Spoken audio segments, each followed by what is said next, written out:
Hey, everybody, it's Tuesday, February 6th, 2024. I continue to be surprised by the dates, but I'm happy to be here, and I'm happy that you're here. Welcome to the Giant Bombcast, episode 826, powered by NZXT. I'm your host, Jan Ochoa, co-captain of the ship, helping me navigate the wide, difficult world of news. He's squeezing for news. Look at that, that iron grip. Squeezer thing. The iron claw is coming for you, Jan. That's right. I'm glad to be back, honestly. I missed the Bombcast. Jeff Grubb is here, folks. How's it going, man? I feel great now. I feel secure. You're going to hold on to me tight with that iron claw. Oh, yeah, absolutely. These pinky fingers have never been stronger. There we go. Rounding out the three giant bomb folks on the pod today, we have our own alkaline trio. Jeff Backlund. Nice. Way to work that in. There we go. I watched half of the Iron Claw last night, and Zac Efron, when you first see that man, you're sort of like, what's happening here? Are my eyes playing tricks on me? Is this some sort of prosthetic situation? Like, what exactly is happening? Is he actually that swollen? That dude loves fucking up his body for acting. There's something just bet on it, click with your brain. Something's not clicking with my brain. When I first saw him, I'm like, that's not a human being. That's not a person. That is wrong. That is a man whose mettle has been tested by getting his head in the game. He is a wildcat. And speaking about wildcats, he's here for a good time, not a long time. We got our dear friend from KindaFunny, SnowBikeMike, is in the house. Hey. Yo, what up, Giant Bomb crew? Thanks for having me on this lovely Tuesday. And man, Zach is just ripped, and I love seeing it, you know. Oh yeah, absolutely. SnowBikeMike, I gotta tell you, like, I was feeling a little frazzled, because I stayed up a little too late. I was drinking a little bit too much coffee. I was getting a little bit difficult with my coffee grinder because the partner, bless her heart, got me a beautiful coffee. Sorry, is your partner the coffee grinder? Is that what you're implying? No. She bought me a coffee grinder for Valentine's Day and our anniversary. Okay. And then here I go, fudging it up. I'm like, yeah, I got a podcast an hour. I can fudge around and recalibrate this. Fast forward 40 minutes, and I look at the time. Oh, no. Mm-hmm. You got to get this pod on the road. SnowBikeMike, you stroll in with your beautiful smile. Audio listeners, it's the energy. Listeners, I can't tell y'all enough how much of a calming, happy presence SnowBikeMike just radiates. Thanks, Jan. It's true. Like, I don't think we ever got to hang out in real life just yet, but like, it's tough not to smile when you're around. I hate it. Fuck you, SnowBikeMike. I love kicking it with y'all. You know that. You know that, guys. And it's going to be a great Tuesday. We got a lot of awesome stuff to talk about. I get to, just hang out and chat with all of you. A lot to share. I don't know if y'all know, but I've been playing Final Fantasy VII, and there's a cat in the game. There's a cat. I don't know if you know that. There's a cat in the game. You didn't know that. I saw that clip of you not knowing that, and once again, just a delight watching you play. Okay. Actually, we were going to talk about the news up front, but Mike, I want to hear about your adventures in Final Fantasy VII. Man, I am on a grand adventure through Final Fantasy VII Remake. It is my first time playing a Final Fantasy game. It is my first time really getting through it. And, it has been a journey with Cloud and the gals and some of the crew from Avalanche. We've been having some fun. And, we just dropped part of the plate. It's tough. I got to say, I think I saw your tweet admiring Jesse on the Avalanche crew. And then I was like, I clapped my hands and I stood up. I'm like, that's my man right there. That's a man of taste. Forget Tifa. Forget Aerith. Jesse is the right choice there. She's caring. She's energetic. She's got a great energy about herself. She's down to possibly commit some eco-terrorism. You know what I mean? Sure. Just like any good mommy. Yeah. Yeah. And she comes strapped. She's decked out in knight armor that may or may not be appropriate for the situation. But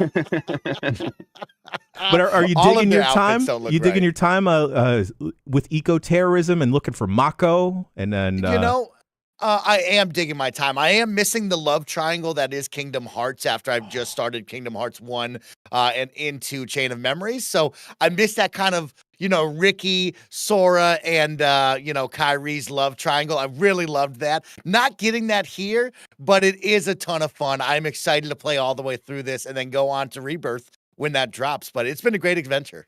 Hell yeah. Any intentions on trying to sneak in the little DLC chapter before Rebirth?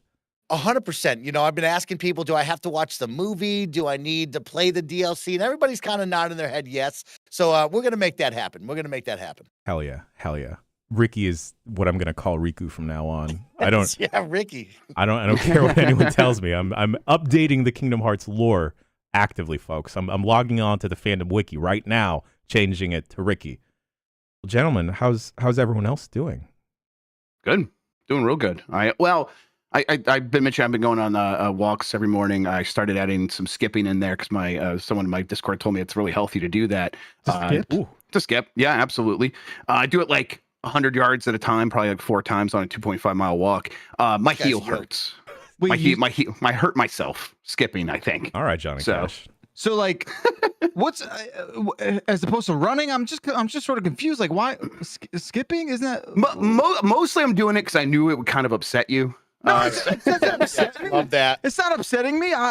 If anything, I would be delighted. You don't sound upset at all. I'm not upset. See, I think people conflate me being upset with me. I don't know, another word. Like, and that's the truth. Like, if I were driving down the road and I saw Jeff Grubb skipping down the sidewalk, I wouldn't be upset at that. I would not be mad at that. I'd be like, would you be scared though? I'd be scared. I'd be like, oh wow, he's gotten some really good news, I guess. How high are you getting off the ground on these skips? Are they efficient, like distance traveling skips, or are they like whimsical skips?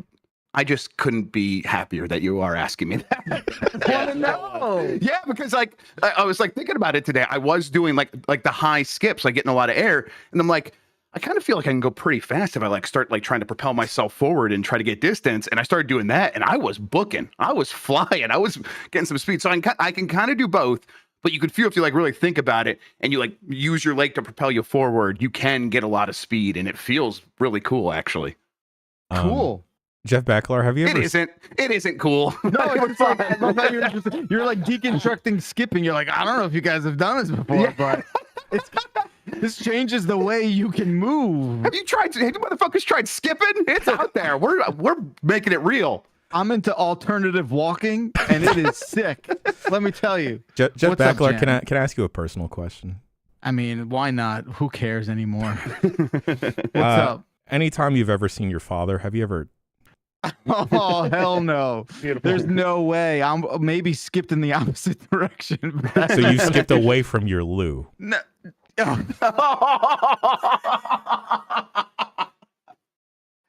Mike Backlar's dad's name is Lou. That's good. Oh, okay. Just wanted to make sure you were included. I love it. I like dizzy it. right now. This show. You've made me dizzy. I'm physically dizzy from that joke, Jan. What the fuck are you doing? Well, folks, thanks for joining us on a wonderful episode of the Giant Bombcast. Shouts out to Mike, everybody, for rolling through. Thanks, everybody. Get to my Lou. Holy shit. There we go. Good for you, Jan. Thank you. To have the guts to attempt that. Setting up the pieces. Since we got Mike here, let's talk about the news. Oh, news, baby. Let me skip to that news. We needed your expertise here, Mike. Oh, thank you. I think we're all looking at Grubb over here for this news, but yeah, that's gonna be a good time. Let's get into it. I got some news here. Let's start with what everyone's freaking out about. Xbox may bring its games to PlayStation. Rumors suggest Microsoft plans to release several first-party games, including Starfield, Hi-Fi Rush, and Sea of Thieves on rival platforms like PlayStation 5. Starfield, which launched in August 2023, was a success, and Microsoft aims to bring it to PlayStation 5 after the release of the Shattered Space expansion. So basically, it'd be like a year or more of Xbox exclusivity. Seems to be something that could be common across a lot of Xbox games going forward. And what's strange here is it's all been rumors so far and leaks. Microsoft has said that they are going to have a business update next week to kind of confirm what is happening. So basically, they are confirming without confirming it, but we don't know exactly what the details are. This has led to a lot of anxiety about what's about the future of Xbox. Primarily, the concern is people are looking at a slippery slope of, okay, if people can get all these games on PlayStation, why would you buy an Xbox? And then if there's no reason to buy an Xbox, why would Microsoft make an Xbox? And if there is no Xbox, what happens to all those digital Xbox games that I bought that are going to go away? Now, there's no real reason to believe that that's going to happen other than, kind of following that line of thinking. But this is where a lot of people are. A lot of Xbox fans are worried. I wonder how you guys are feeling about this. There's, Phil Spencer has said they're going to talk about it next week. Like I said, we don't know exactly what that's going to look like. It seems like, from what I've heard, what other people are saying, they're still not sure what this looks like. They're still having arguments internally about what they want to do with all of this. That's crazy. That's crazy. It's crazy that there seems to be this much ambiguity and uncertainty, especially as high as Phil, right? So that's odd, but also, why not? There's no rules anymore. They're real people with, a huge sort of situation on their hands. So yeah, I just in terms of that perspective, I think that is, pretty wild. For sure. SnowBikeMike, you're in the Xbox scene in a big way. I'm sure you have heard many people that listen to your shows and other content creators voice concerns. What are you worried about, or are you worried about this at all? What are you telling them? Thankfully, what are the meetings like? You guys okay? I'm keeping my mouth shut right now, but I have seen everyone from left, right, and center, and it is a weird feeling, right? There's no official word on this. We truly don't know if it's true, false, or real, whatever you want to call it, but the rumors seem to be red hot, and it is something where you can easily jump to that slippery slope and go to that conclusion of worrying, I agree. Man, what happens now? What am I supposed to do as the consumer? And I totally feel like all those feelings are valid, right? As crazy as we've seen on the internet, you can definitely get to that point of like, man, your boy SnowBikeMike has put thousands of dollars of his hard-earned money into the Xbox ecosystem, and if all of a sudden that was gone, what am I supposed to do, right? Like, that's crazy to think about, but that seems so far away from what Phil is going to tell us next week, right? I don't think he's coming out like, hey, we pulled the plug, y'all. Sorry to talk about it. It's Mixer. What do you think they're going to say next week? Like, what do you think is going to happen? Truly and honestly, I think Phil will come out and say we are going to start releasing a number of first-party titles onto other platforms, right? We've seen this vision from Xbox. They've talked about the ecosystem and trying to get onto screens and meet players where they're at, right? And so I don't think it's that crazy to see a future where Xbox first-party titles release maybe a year later, maybe even day and date, available on PlayStation, Nintendo Switch, and other things, right, at full price. I, as the Xbox consumer, still have Game Pass, so hopefully that deal still seems enticing to me at $15 a month. But there is a conversation to be had of, if all these games are going to start to go onto PlayStation, should I just be buying a PlayStation and buying that? But I do think we will see Phil next week go, hey, we're going to put first-party titles over on other consoles. How do you think he quells concerns about the slippery slope? Do you think he reiterates, hey, we are, I mean, I feel like words aren't going to be enough, but do you think he's going to come out and say, yeah, we're going to keep making hardware? How do you think he threads that needle? Yeah, I don't know, Jeff. I think that's the difficult part, right? Because once we start down this slope of first-party titles going over there, you have to justify why I need this box, right? And I think as of right now, if you step away from the box, PlayStation doesn't have much competition, and we start to look at that in a different angle. But for me, the justification is the box. Why do I have to buy this box when everybody's moving to PC? People, of course, love PlayStation for their exclusives. I'm worried that whatever he says, we're going to jump to conclusion no matter what. But it will be interesting. Can he really look at me and say, hey, all ABK games and Bethesda games, those are going to other consoles and not just the first-party titles? It's a weird dance that we're going to play here that I'm worried no matter what he says. I mean, at this point, no matter what Phil and the team say, people are going to jump to their own conclusion and lose their mind. So that's how I feel like we had such a great year in 2023, and we were setting it up to be like, hey, we're moving forward as an Xbox here, and this is going to be good. And we have just really had a tough start to 2024 for this one. And that, I think that's like, okay, whatever he says, the thing I'm most interested in is something he probably might not illuminate too much, and that is the fundamental underlying reasons why they are making this change. Tell me what is the reality on the ground that is making you think we have to change things up and we have to start putting Starfield out on PlayStation. I said this on Game Mess Mornings yesterday. I'll reiterate it here. That is 100% a change. They had decided several years ago and up until recently that games like Starfield would be 100% console exclusive to the Xbox, meaning not coming to PlayStation. So this is a big change. This isn't something that was like always in the cards or always going to happen. They changed their mind. What is happening that's causing them to change their mind? And if we can understand that, we probably would be able to like forecast out like exactly what this looks like. Is the reality on the ground so rough that it's like, well, yeah, they actually are thinking about going third party or something like that? Or it's just like, hey, they need a little bit of extra money on top, and overall, the more money still coming primarily from Xbox consumers on Xbox hardware. Or if that's not the case, then really what does happen next? It's going to be, again, it's going to be tough for him to communicate a lot of this stuff, but I think he's going to have to be very candid, and I think he's kind of used up a little bit of his cachet here in the past, where they've said one thing, and then a few months later, maybe a year later, if something happens that feels like the polar opposite. So, like, again, like how does he communicate that? I mean, let's take off the fanboy hat that is always seen on SnowBikeMike, and let's talk real business numbers here, right? You're in third place. Your console is being outsold 3-4 to 1 by PlayStation and Nintendo Switch. We all know that, right?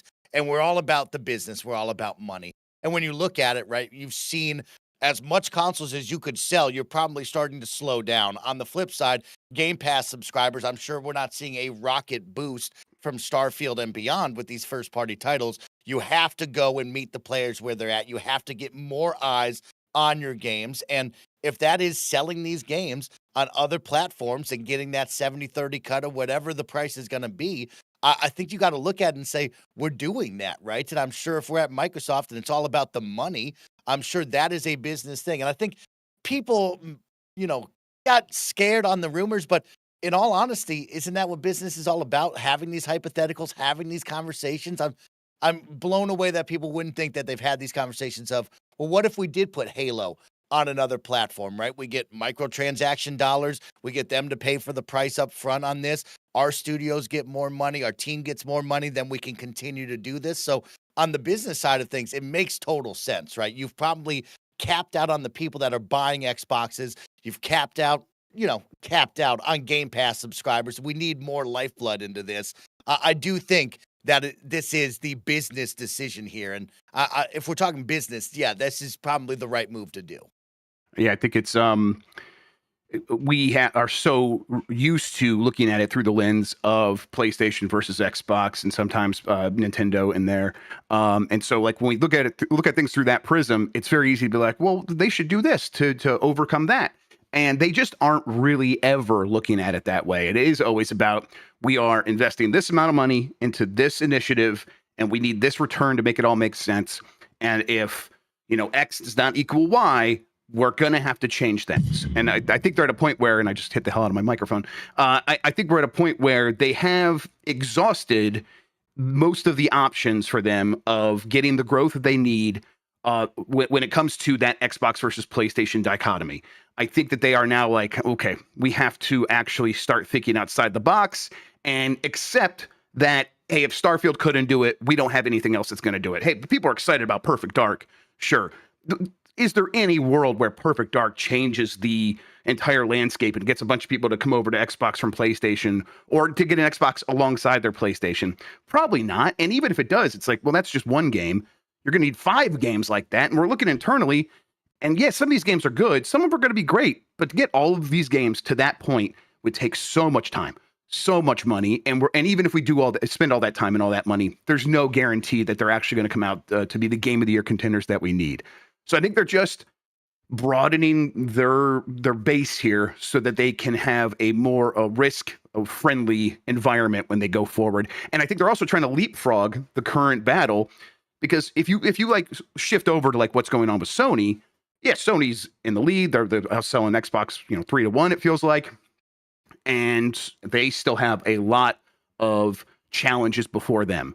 So it's like, why would Xbox try to get themselves in a position where it's like, okay, we're overcoming PlayStation, just to be confronted with a bunch of new challenges that really didn't get you out of the muck that you're in? So I think that is what is really happening here. And it's hard for people who have been so conditioned to, hey, consoles are consoles, and they work in one way. Now those things are changing, and it's just going to take a minute for people to get used to that. Because I think Xbox has been saying this for a while, and now here it is. I think it does.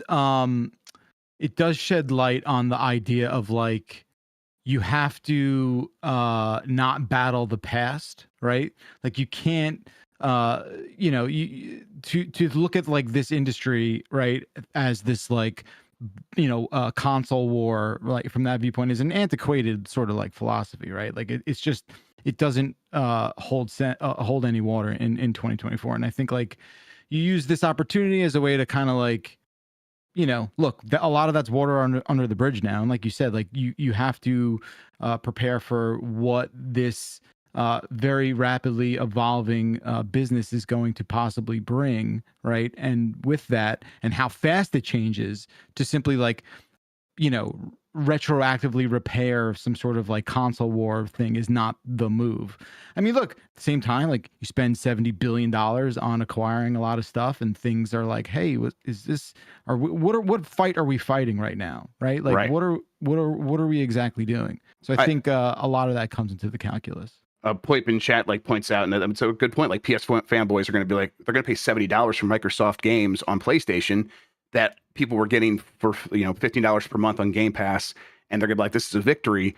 It's like, how is this in any way a loss for Microsoft by getting people to spend $70 on their games, like that weren't spending money on their games before? It is, when you look at it through that lens, it's hard to see this as anything but an improvement on the situation that they're currently in. And I think the criticism has been dated on their business machinations, right? Like the criticism and the analytics have also suffered the same sort of like looking in the past methodology, like without a doubt, right? Like who does it benefit to stay like that? And I just think, look, obviously hands get forced when rumors start to circulate, and in the sort of media landscape we all occupy, you have to speak to these things right away, because silence is worse than anything you can do now, right? So maybe this plan is rolling out ahead of schedule, but like there's no way Microsoft is like scratching its head like, how do we win the console wars, right? It's not that. And they've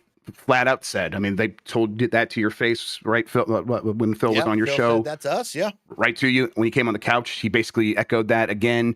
They are not trying to win the console war, and I heard that.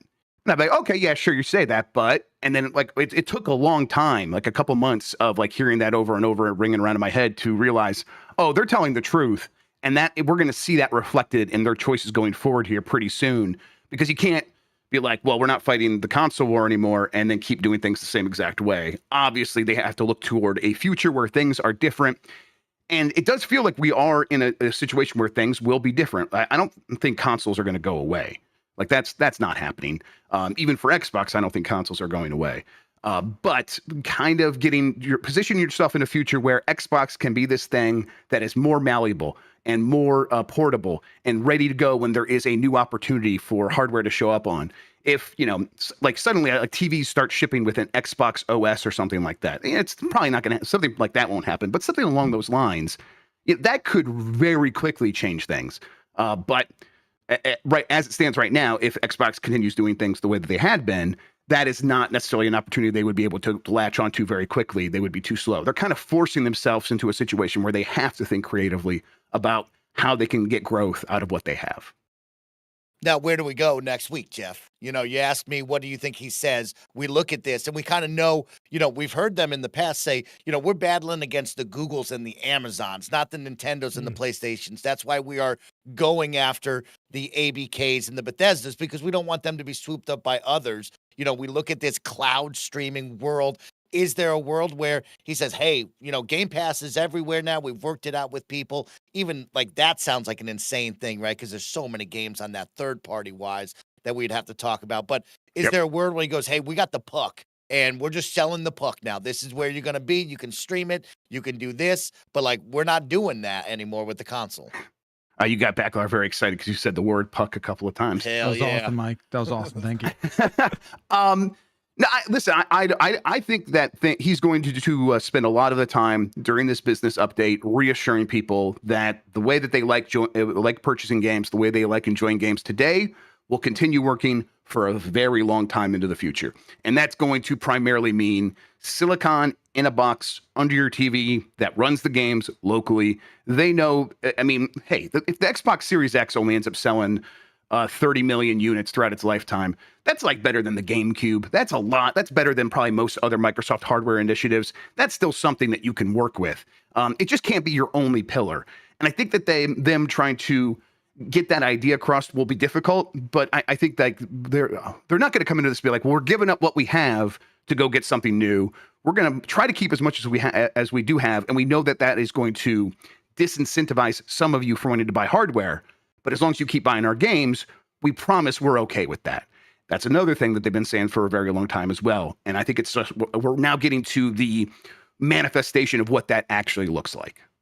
Yeah, I mean, at the same time, Phil has also said that Game Pass is just supplemental. We know that people are buying games still. That is where the market is. And putting it on PlayStation, putting it on Nintendo, if that happens, I think it's only a positive on the business side of things. They can still look at you and say, well, we sell the box. You can play it in the cloud. Or if you got a big PC rig, you can get Game Pass still and not have to spend that $70 right off the rip. And there you go. That's our business market now. And it seems like that might be, I think that is the plan. That is what we're living in currently. I think we're at the start of that plan. You have the console, you have the ecosystem, and you can get it all for $15 a month. That's a great deal. Bada bing, bada boom. You can play this.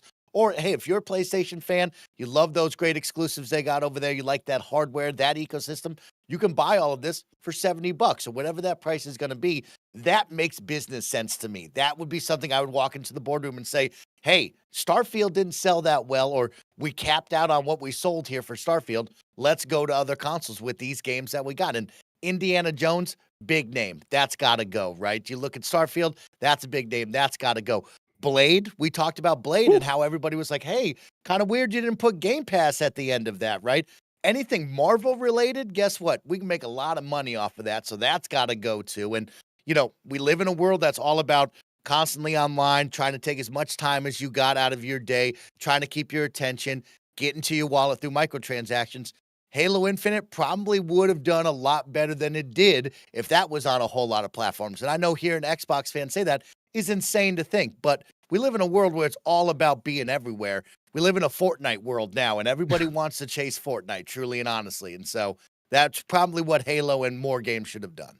Yeah, I don't think there's any guarantee that this Xbox strategy is going to work, but there is a chance it does work. And I think there's a smaller chance, but still a significant one, that we look back 10 years from now and be like, wow, Microsoft got way ahead of the curve here. Because what is PlayStation doing? They've got 10, 12 live service games that they're trying to make, and they're going to probably launch them on PC day and date.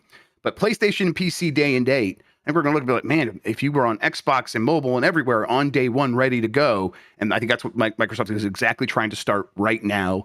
And I think this also gets them the momentum they need to eventually win that conversation at the negotiation table when they try to get Game Pass onto PlayStation.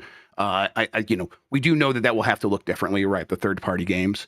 But if people are, buying these Xbox games on PlayStation, and then, they build up a good relationship with Sony over time. Jim Ryan's leaving. Jim Ryan was very competitive. Who knows? Maybe the new leadership is a little bit softer on that. And it would take a couple of years, but maybe they can kind of get this in a situation where it's like, hey, we're all going to make more money, right? Let's just all work together. What do we need to make this happen? It can't start with Game Pass on PlayStation. It has to start with, yeah, we'll sell Starfield on there. And of course, we're going to keep selling Call of Duty on there. And you know what? Here's Halo. We just don't believe we're in that fight anymore. We know we're trying to get attention just like you, and you're going to get 30% of everything we sell on your platform. Let's get Game Pass on there. And I think that this conversation continues probably to frighten Xbox fans who want their hardware, but I just don't think that any of that means that the hardware goes away.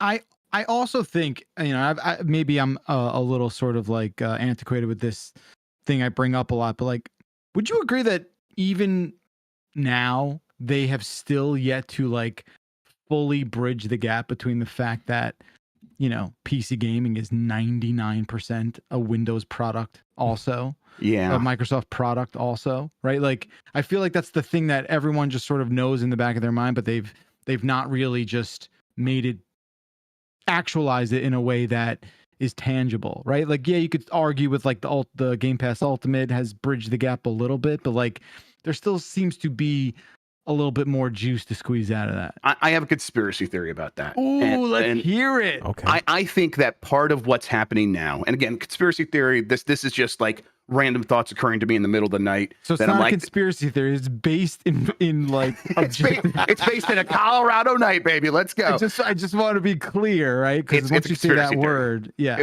It's just me like maybe fantasy booking a little bit. I think one of the reasons that they might be doing this is they spot an opportunity that is probably about 10 years out.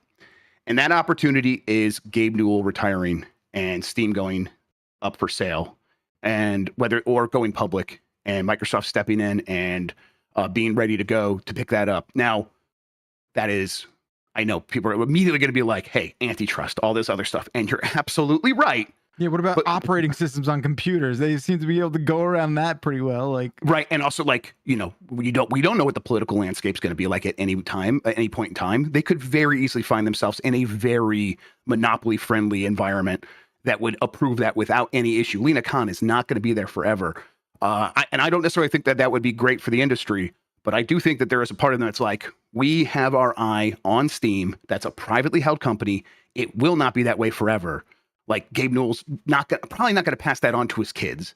So I don't know if Gabe does he have kids? Does he pass it on to his knives? Thank you. Yeah, there we go. We got there. There it is. So I think that is like them like, okay, let's kind of put ourselves in a situation where we have a lot of games everywhere, and when we're ready to when Steam is at a point where we can jump in, we're ready to go because we're the company that makes the most sense to take it over.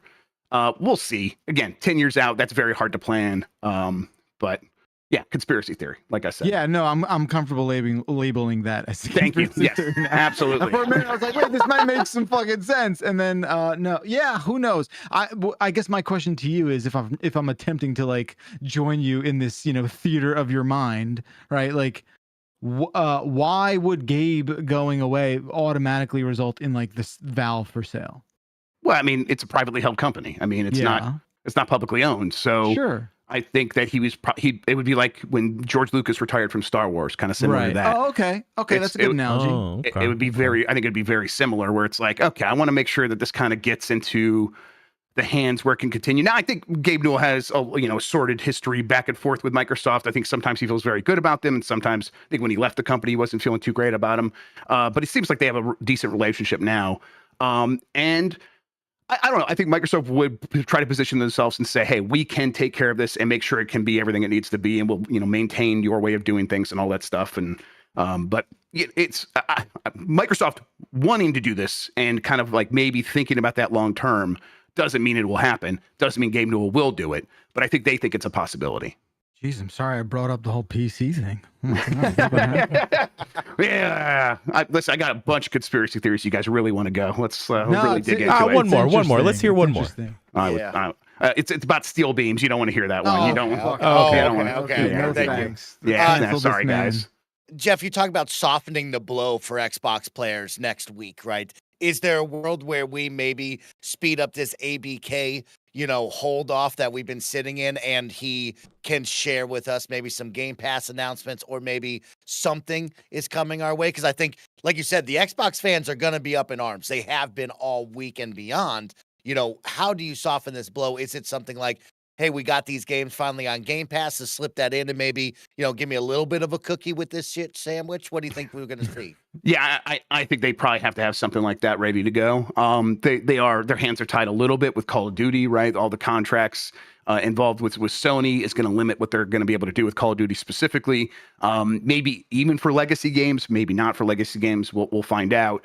But I think if they have something cooking, they should present it alongside all of this and say, hey, this is how dedicated we are. We made all these moves because we believe in Xbox. The argument that they just spent $69 billion, so we're in this for the long haul, is actually very convincing. They just need to put a little bit of that on display, to your point, SnowBikeMike. I think that's just something that needs to be seen by people a little bit to remind them, oh, yeah, they spent all that money. They're not like going to go away. Things just might look different. We're willing to buy that now that we're seeing, okay, this is what we're going to get out of it. So yeah, I think that's a strong possibility. Also, like Dr. Mike in the Twitch chat, I want to call out. So there's a lot of cheerleading going on here. And I know we put our business hats on and we go, that would make money. I like this, right? But let's go from an Xbox fanboy. Yeah, let's do it. Jeff, Jan, actually, I want to hear from you. No, Jan. sure, You're yeah. an Xbox fanboy over there.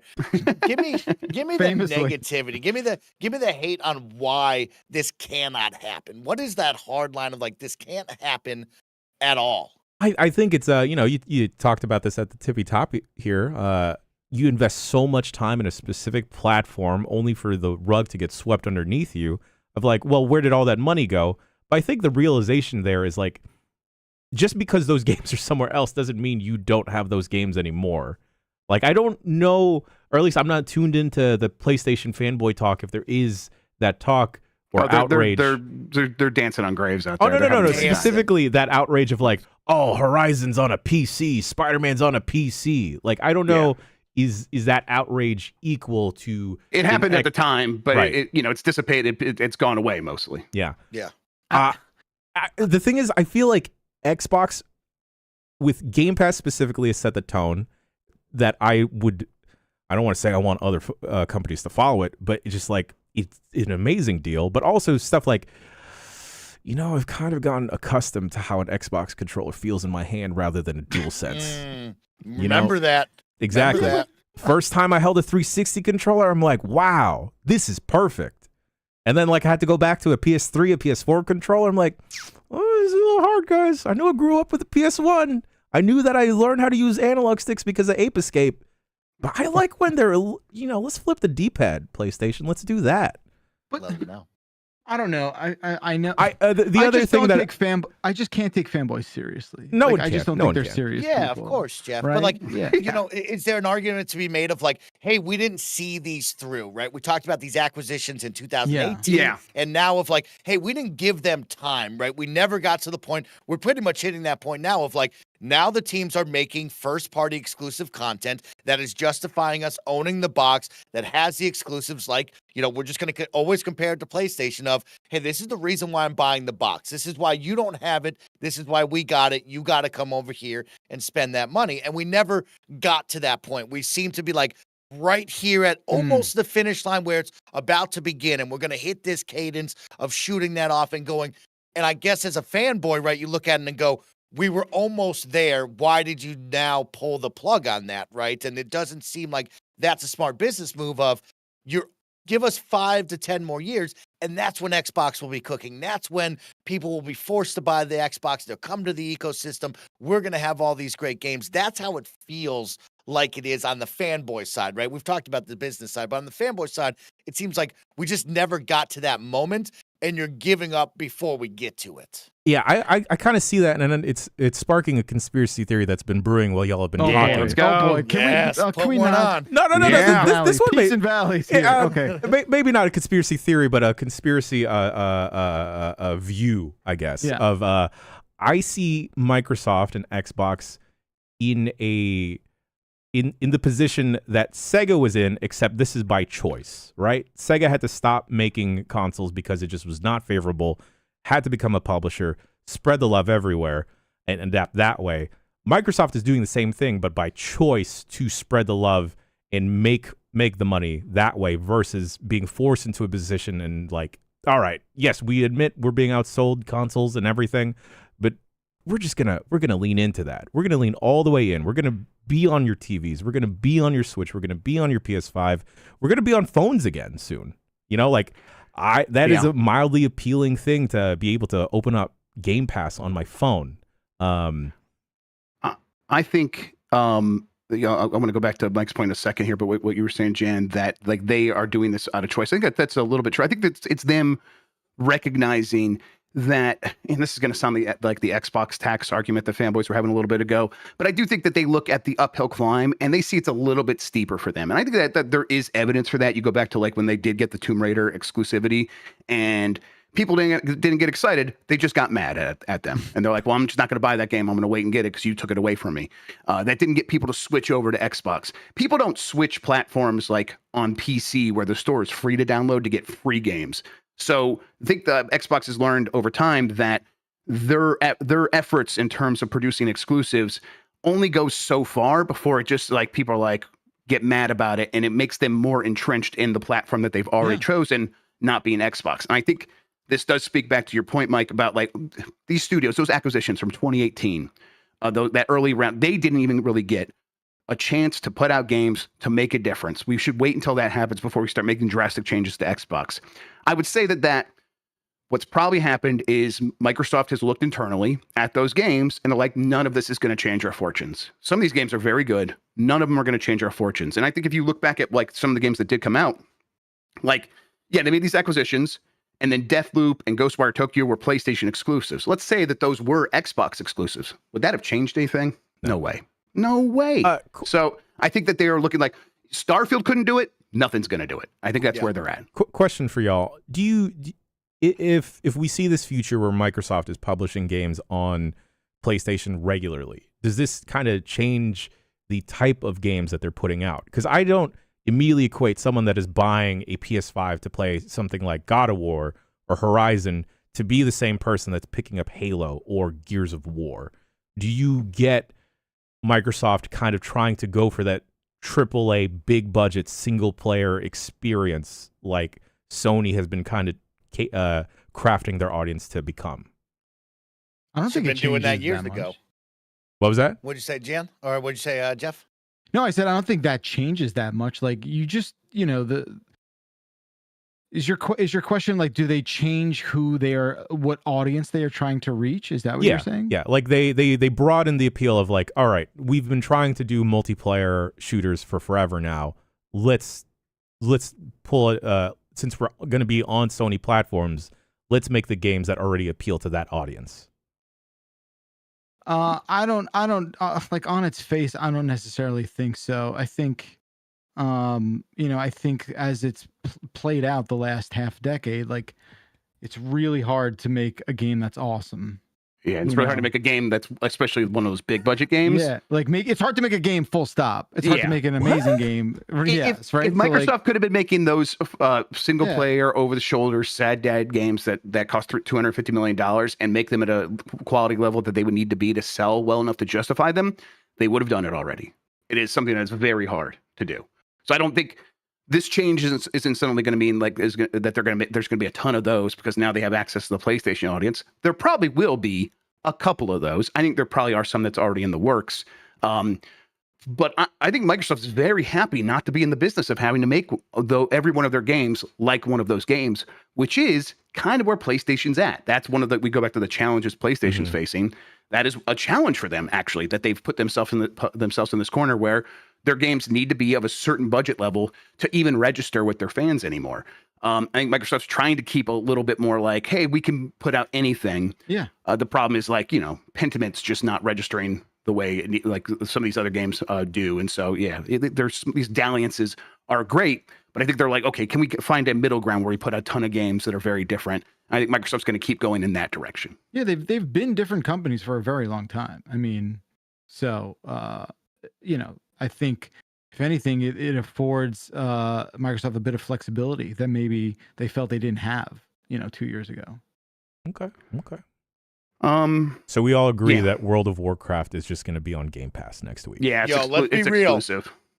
That subscription better go in Game Pass because I'm sick of paying $15 for that monthly plus my Game Pass. Help me out, Phil Spencer. Wait, you play World of Warcraft too? Yeah, dude, I'm a WoW boy. Wow. I didn't know that. God, my whole life is like a dragon right now. You say I'm a WoW boy makes me think you're a Sujimon called WoW boy.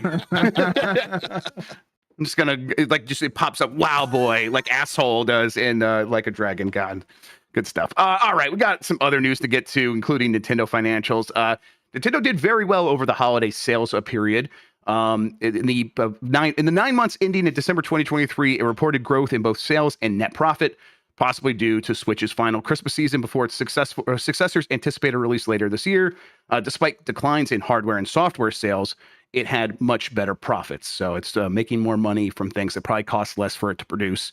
Some highlights. Mario Kart 8 is at 60 million. It sold 3.5 million in the last quarter alone, which is more than most games ever sell. That's just crazy. The game's been out for 7 years, and it's a port of an older game. So it's the same age as my kid. What the fuck? That doesn't make any sense. How is that possible? What is happening? In terms of the hardware, they sold let's see, about, I have the numbers here for how much the Switch is at 139 million units sold total. That puts it about 15 million off the pace of the DS, I believe, and the PlayStation 2. We only have a limited amount of more time with SnowBikeMike, but Mike, I want to get your take and what your opinion is. Maybe your conspiracy theories are on what the Switch successor might look like. Now, I've pitched to the crew here jokingly. Let's go back 2 screens. Let's get a sandwich joint going. No. All right. No. All right. No. Worst conspiracy theory. No. Backlar, remember my other conspiracy theory of Nintendo's going to make a wearable. They're gonna have a watch that goes with their next vitality console. sensor's back, baby. At least that's lighthearted, like the folding screen is. It's not something that's like really somber and scary, like 2 screens. Yeah, exactly. No. Like it's macabre. It's like no. You're just remembering Hotel Dusk very, very negatively. Ooh, that's true. Yeah. I mean, I have great memories of that game. I just we're just not going back to that clamshell situation. We're just not. But Mike, where does your thought train go? Well, as someone who has bought a lot of Joy-Cons in his day, I'm really hoping that it's the exact same thing that I can slap these Joy-Cons on, Just give me a better screen and a better processor up in this thing. I don't know. I don't know where my mind goes on this. I'm not the biggest Nintendo guy. I enjoy the games. I am amazed when I always see these numbers, just the stranglehold that they have on the video game landscape and how awesome the games can be and how many audiences it speaks to, right? From kids to adults.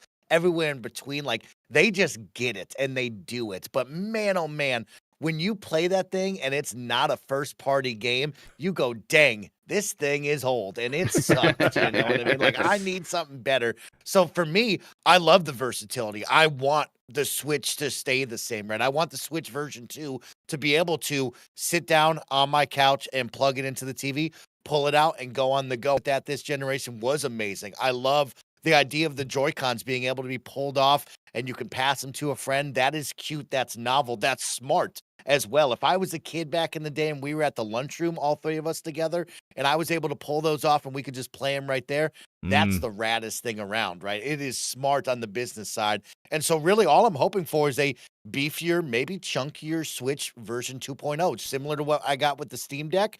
I would like them to do that. So that is my hope. That's my conspiracy, is that it stays the same, just upgraded hardware, and you can use your Joy-Con. Let's get chunky. Let's get chunky with it. Yeah, why not? It could put on some pounds and it'll be fine. I'm putting on my winter weight right now. You know what I mean? Yeah. I'm a lovable bear, so you can hold on to me. Yeah, I got a bigger battery than ever. I want my next Switch 2 to have a bigger battery than ever as well. There you go. Great call. Great Am call. I the only one who's deeply uncomfortable with just how this thing still sits in its dock?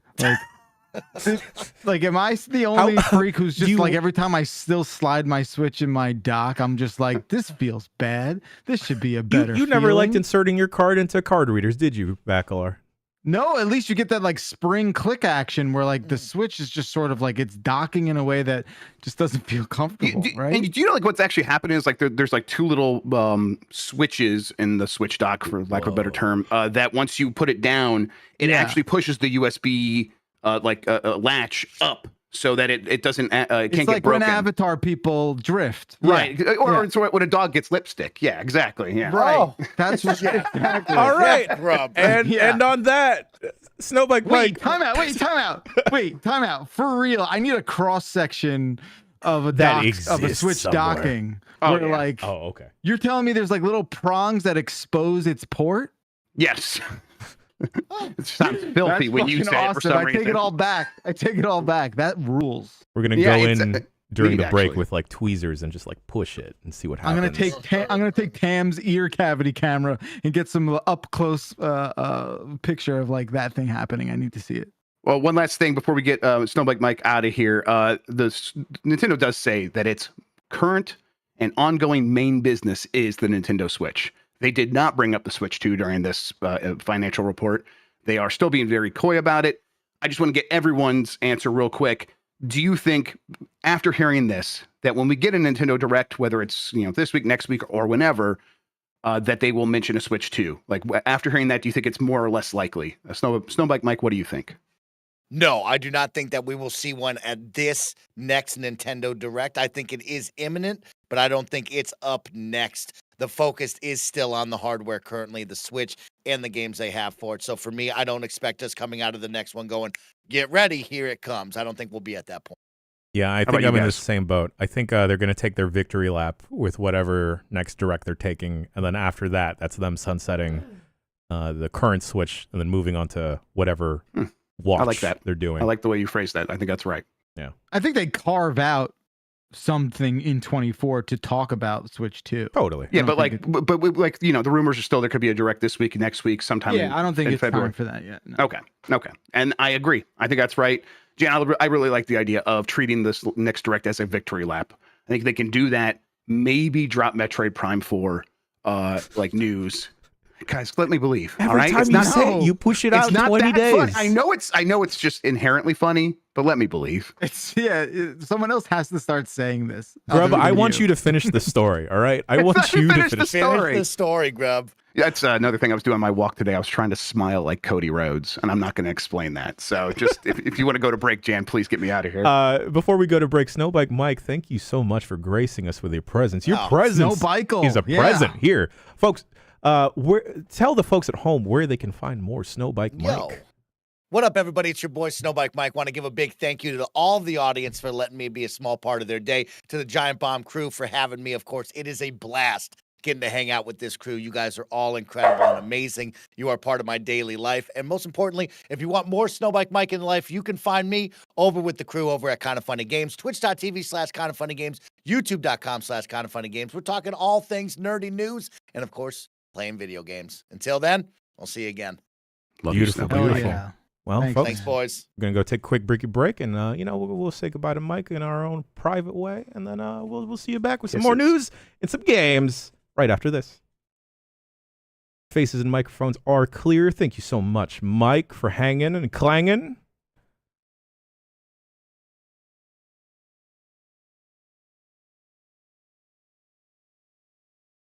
Thank you, brother. Thank you, brother.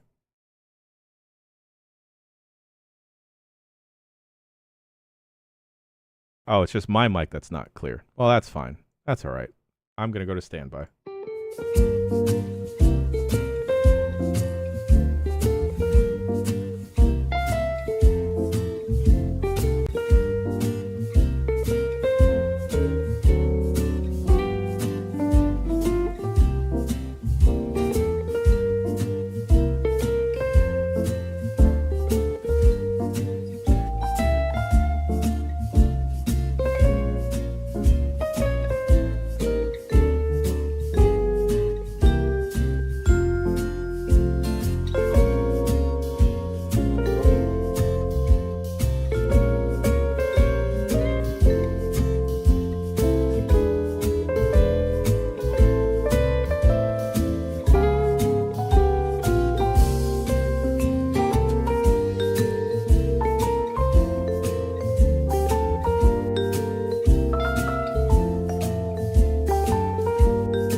I'm looking out my window, and what was formerly sunny skies has now been covered in gray and overcast because the sun and the joy that was SnowBikeMike has left us.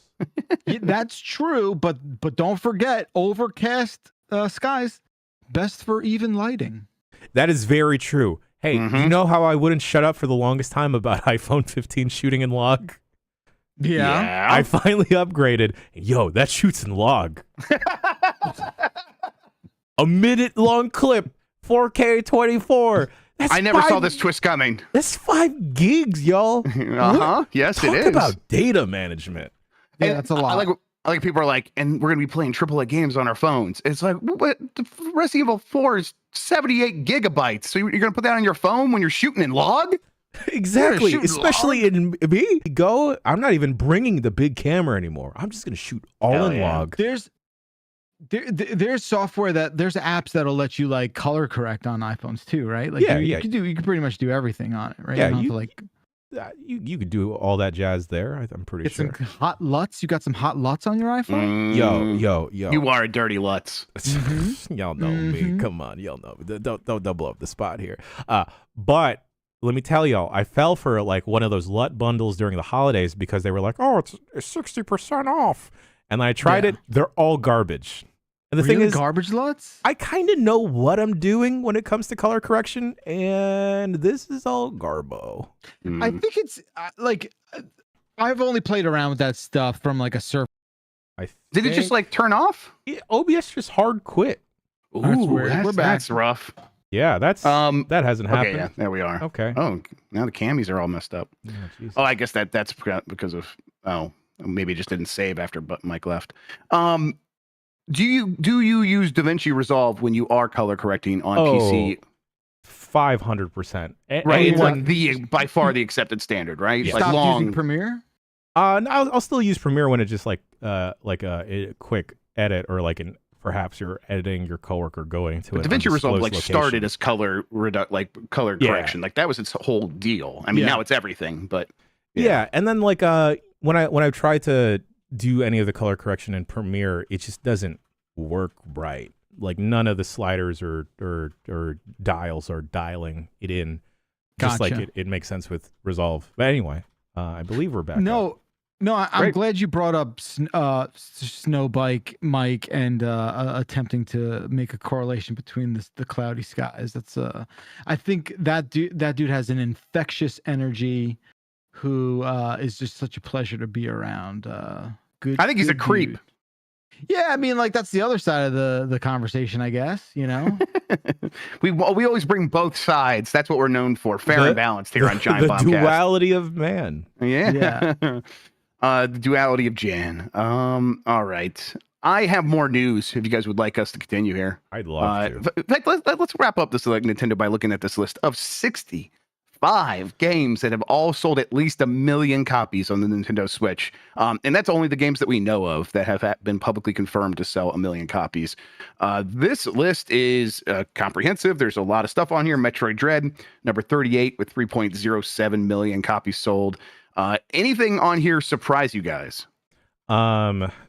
Astral Chain? Yeah, do you even know what that is? No. That's it was a good.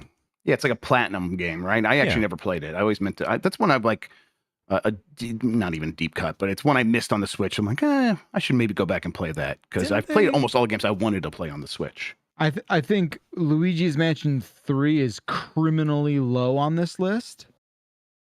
Well, I mean, even though it's 14 million copies, I still think that's a crime. Yeah, listen, it's a great game. That 14 million copies is just so much more than almost any other game has ever sold. I know. Yeah. There's 2 titles here that surprise me. One being Pokemon Scarlet and Violet reaching 24 million copies. And I feel like when that was in its launch window, everyone saw how janky the performance was. Yeah. Yet everyone still bought in and dived in, it looks like. That's why you can't take fanboys seriously. That's why you can't take them seriously. They'll have their outrage, but they'll still dive all the way in. Yeah, they'll hold their nose and take out their credit card. The Miitopia sold 1.8 million copies. What the fuck is that, right? It's a 3DS like me-based RPG, like Okay. dungeon. Whatever you say. That's the Sure. appropriate response. Like you're Yeah. right, Bacalar. Yeah. But Sure, the wild that thing sounds is like, real. yo, Ring Fit Adventure has sold 15 million copies, and they've done. I believe that. But they've done Easily. nothing with it afterwards. Yeah, but I believe that. It's $80. I think they're like the thing they're doing is cashing checks. I think that's the kind of they're like, hey, the thing's going to keep selling. We're going to be happy about I it. guess so. Sure, yeah. It did slow down a little bit because it used to be in the top 10, and New Super Mario Brothers U Deluxe went back into the top 10 above it after selling another 500,000 copies, likely because of the movie. The movie got like the revenues from that showed up in these earnings. They made a ton of money from that, like a 91% increase in revenue from non-gaming endeavors for Nintendo, and that's a big part of it. Super Mario Odyssey sold another 700,000 copies in the last quarter. Super Smash Brothers Ultimate sold another 1.2 million copies. Animal Crossing, another 1.4 million copies. And Mario Kart 8 Deluxe, as we said before, another 3.57 million copies. Astonishing. Absolutely astonishing. I think what's also crazy is, what is this? ARMS? Yeah, for sure. But 1/3 of the top 15 are Pokemon games. That's not that weird. Yeah, Yeah. honestly, it's almost surprising how many games aren't Pokemon games, because Pokemon just like sells automatically. Yeah. So the fact that we have like Super Mario Party right there at 20 million copies sold for Super Mario Party, outselling basically any PlayStation or Xbox exclusive outside of, I think, Horizon and maybe Last of Us? Last of Us Part 1. Yeah. Like that. Yeah. The Super Mario Party outsold just about anything that's on any other console by itself here as an exclusive. Yeah, even like an offshoot, like new Pokemon Snap is sitting pretty at like 2.4 million. Yep. Jesus. It's They're never gonna change. No, I mean, this is the software sales. Honestly, so the Nintendo's investor relations page does a good job of kind of keeping track of the history of how things have sold. And we talked about the Switch hardware selling very well, and it's approaching all-time levels of maybe it could outsell the PS2 by next year or something like that, which would make it the number one best-selling hardware of all time. But the software, like even when Nintendo has very successful hardware, like the 3DS was really successful. That did very well for them. It wasn't as successful as the DS, but it only sold about 380 million pieces of software. The Switch is at 1.2 billion pieces of software. It's the first time Switch has ever sold. It's the first time Nintendo hardware has ever had more than 1 billion pieces of software moved for it, and it's flown past that to 1.2 billion. So the closest they had before that, I think, was maybe the Wii or the DS, and I think both of those were around 950 million. So 25% more than they've ever done before, just from software sales. A big part of that is more games are coming out than ever. But honestly, you just can't do that if people aren't buying games. People love buying games for their Switch. And that's going to be like the biggest challenge for Nintendo, is keeping that momentum onto the Switch 2. And I think that's when we start game theorying out like how this is going to work. That's the biggest reason why I think most of us assume the Switch 2 is going to be very similar to the Switch, because they don't want to fuck that up. They want to keep that going as much as possible, right? Yeah, I mean, that's like their bread and butter at this point, right? Like, I'm not going to my Nintendo Switch and playing Mortal Kombat 1 on it. I'm going there to play ARMS, a superior fighting game on the Switch. I still think we are not like really digesting these numbers. They are like unfathomable. Like that is just a 1.2 billion. Yeah, and I mean, to be fair, like you put the Wii and the DS together, like actually they still did more. But games cost they weren't as expensive then, and and then on the other side there was a smaller market back then. But I still 1.2 billion on any single device. I think PlayStation usually does right around $1 billion. I think. Unfucking And they have like huge third-party support. That's the thing. Like Switch has had pretty good third-party support, but it still doesn't have Call of Duty. It doesn't have Madden. It's got a shitty version of FIFA. NBA 2K doesn't really sell that well on there. I'd assume it sells well enough for them to keep making it. But like those third-party games that really power the PlayStation to get to 1 billion pieces of software sold each generation, Nintendo's doing it with mostly first party and then a bunch of indie games that sell really well, Yeah, and then a handful of third party games that do good. I was going to say we need to consider the Suica factor here. Of That's course. right. It's like, Yeah. how Probably many not. more Switches did that little watermelon game sell? How many pairs of Joy-Cons do you think there are out in the wild? Oh, Jan, why would you even put that out? So we're at there? 139 million Switches. Mm-hmm. So we're talking about pairs. Yeah. So you got to assume there's at least It's gotta be 250, 400 300 million. 400 million. I think you're probably right. Like, because I'm just like conservatively, let's say there's 1.75 for every Switch. There's Right. almost certainly more than that. Yeah, because how well did the Switch Lite sell? It's actually selling really well. That was it. That's one of the little tidbits of news. It was the best selling of the three. Like 2 million Really? of the 3 million in the last quarter were Switch Lites. Oh, dang. All right. But I think historically, the OG Switch outsold it for most of the time. And now I think the OLED is kind of number 2 in the OG Switch, which has mostly been sort of sidelined as the OLED gets into the Zelda bundle and stuff like that. Mhm. But I think we're at a point where a lot of the Switches that are selling are secondary, the tertiary Switches Right. for younger people, like for kids. And it's like, oh, let's just get them the Switch Lite. They don't need to, they're not gonna be playing on the TV. This is just going to be theirs. It's going to stay in the room most of the time. So I think we're seeing that's how things are shifting a little bit over time. I guess the last thing, do you guys think the Switch outsells the PS2? Because I'm still like, oh man, another 15 million units. If the Switch 2, or I'm sorry, did I say Switch to PlayStation 2? Yeah. If the Switch 2 launches this year, I think it'll be pretty hard for Nintendo to sell another 15 million Switches. 15 million. I mean, you could. This is more a math problem, right? I mean, Yeah, I mean, we could look it out. It's definitely not impossible. And if they find a way to keep the Switch selling, even when the Switch 2 is out there, it's inevitable. especially if there's crossover gen games, right? Like, Yeah. I think that will seal the deal for sure. How much of those PS2 lifetime sales factor in like post PS3? Like people just Yes, all of it. It's all every year the PS2, that 150 million, whatever it is, 55 million is the whole 10 years that the PS2 is selling. And is that also like the Slim as well? Yeah. Yeah. Yes, absolutely. Yeah, because presumably, like even when Switch 2 comes out, like presumably there's going to be a regular Switch price drop, well, Yeah, I guess- yeah. There may be. They're right? Well- Isn't that a thing?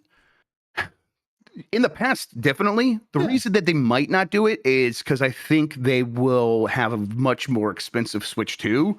And so having the Switch still at Oh. 300 and then the Switch It's OLED still- at 350, right? It's the medium popcorn thing where it's like, well, why wouldn't I just get a Switch 2 for $50 more or $100 more? So they might go that route, but they could just as easily drop it by $50. You're right. We'll see. I just don't know how much they're going to care to sell Switches once the Switch 2 is out, because I think We'd rather throw them out. Than Well, yeah, I sell think- them. I think that they learned the lesson of the 3DS and the Wii, or especially the 3DS moving to the Switch, that people that they sell games to these days are ready to move on pretty fast. And maybe the PS4 speaks to a different dichotomy where a lot of people kept playing games on their PS4, but I think maybe that audience behavior is slightly different for Nintendo, where they are. A lot of people that buy a lot of Nintendo games have bought probably a handful of Switches, 2 Switches, maybe 3 Switches. And when you're dealing with that kind of behavior, they're going to be ready to pick up a Switch Switch 2 as soon as possible. All right. Let's get off the Nintendo news. Suicide Squad came out, and it's kind of in a weird situation where Sure. some people kind of like it, but Metacritic is at like 61, 62. Maybe it's moved since I last looked, but low 60s. And but it did top the sales in the UK. Chris Dring over at GamesIndustry.biz did clarify, though, it sold about half of what Guardians of the Galaxy sold in its first week. Hachimami. Wow. A Hachimami is probably the correct response to that. little Wow. tidbit. When you put it that way. And when you put it that way, it's like 7 years for a studio as expensive as Rocksteady Yeah, there is no universe in which this is anywhere near what it needed to do. I know we covered this game right a little bit. I think everyone should watch that. I also think everyone should watch Ralph's skill up video on Suicide Squad, which is, I think he does a really good job of articulating like the fact that like this game is really impressively, like from a production value, like it's impressive, but like almost everything beyond that is kind of dead on arrival. I think he puts that into a really good sort of conversation there. But when you put it like that against Guard, that's wild. Yeah, we're not even talking about Avengers, right? We're not talking about like, oh, it's in the range of what Avengers did. It's like, no, it did worse than the game that did significantly worse than the Avengers, Guardians of the Galaxy.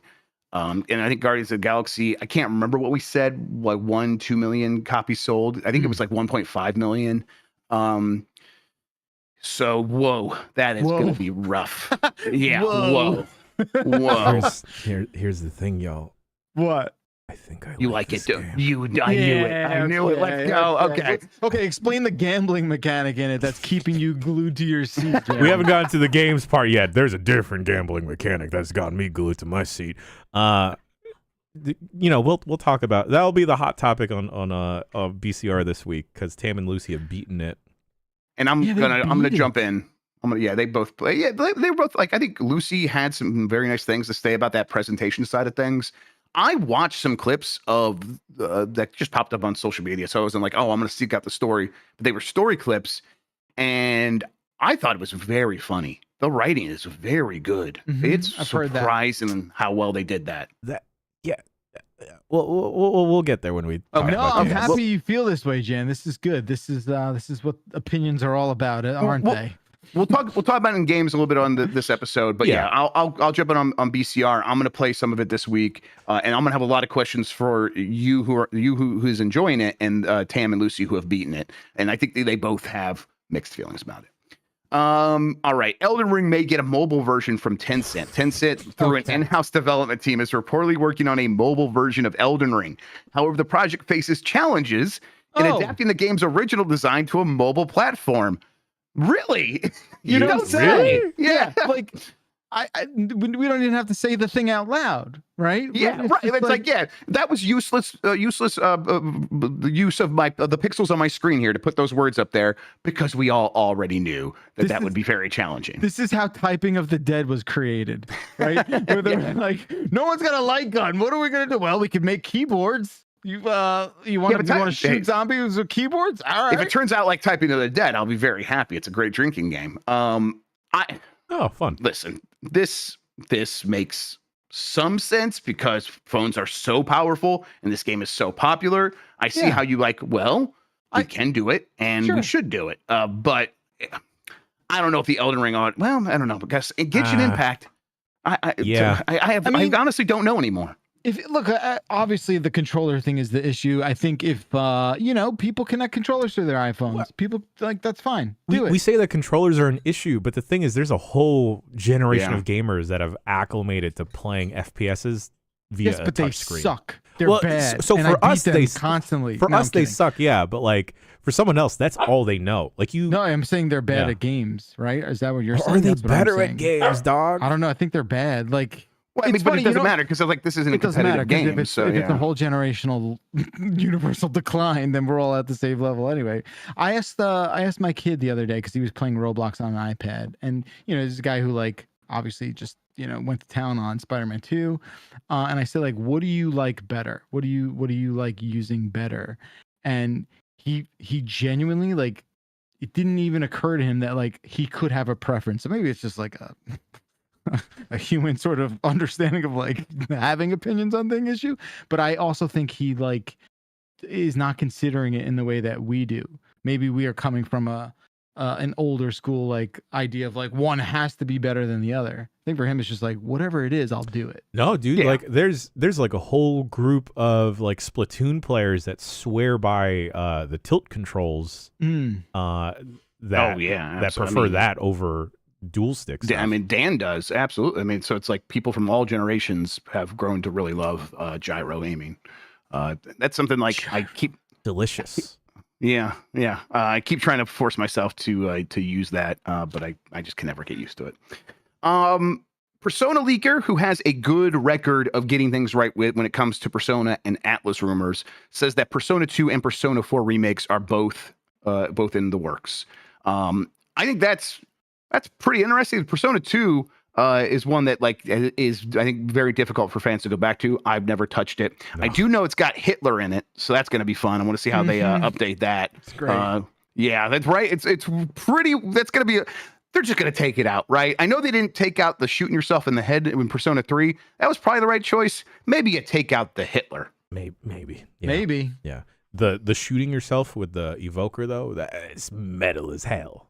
If I had an evoker, I would go back in time and shoot Hitler. All right, I just want to make that clear. I don't want to see his persona. Oh, right. Is that what would happen? It doesn't actually hurt him. Yeah. Never mind. All right, and then Square Enix is overhauling its development process to improve game quality. Square Enix is undergoing a comprehensive review of its development process to enhance game quality. The decision was announced by. They just left it something they had to decide to do. Yeah, wait, this should be better.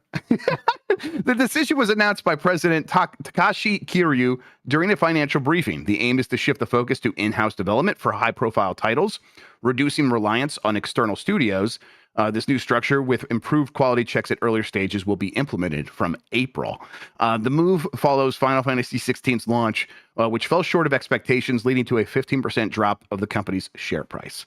So it's like, starting in April, guys, we are going to stop fucking sucking. It's going to be it's going to rule. It's going to be awesome. How do they make games and not know that they make games?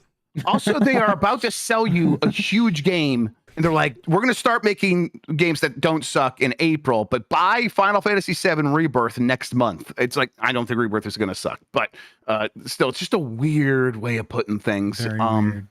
And how you just not naturally come to this conclusion. It doesn't inspire me with the most confidence, but I'm just going to, It's very Enix. Much that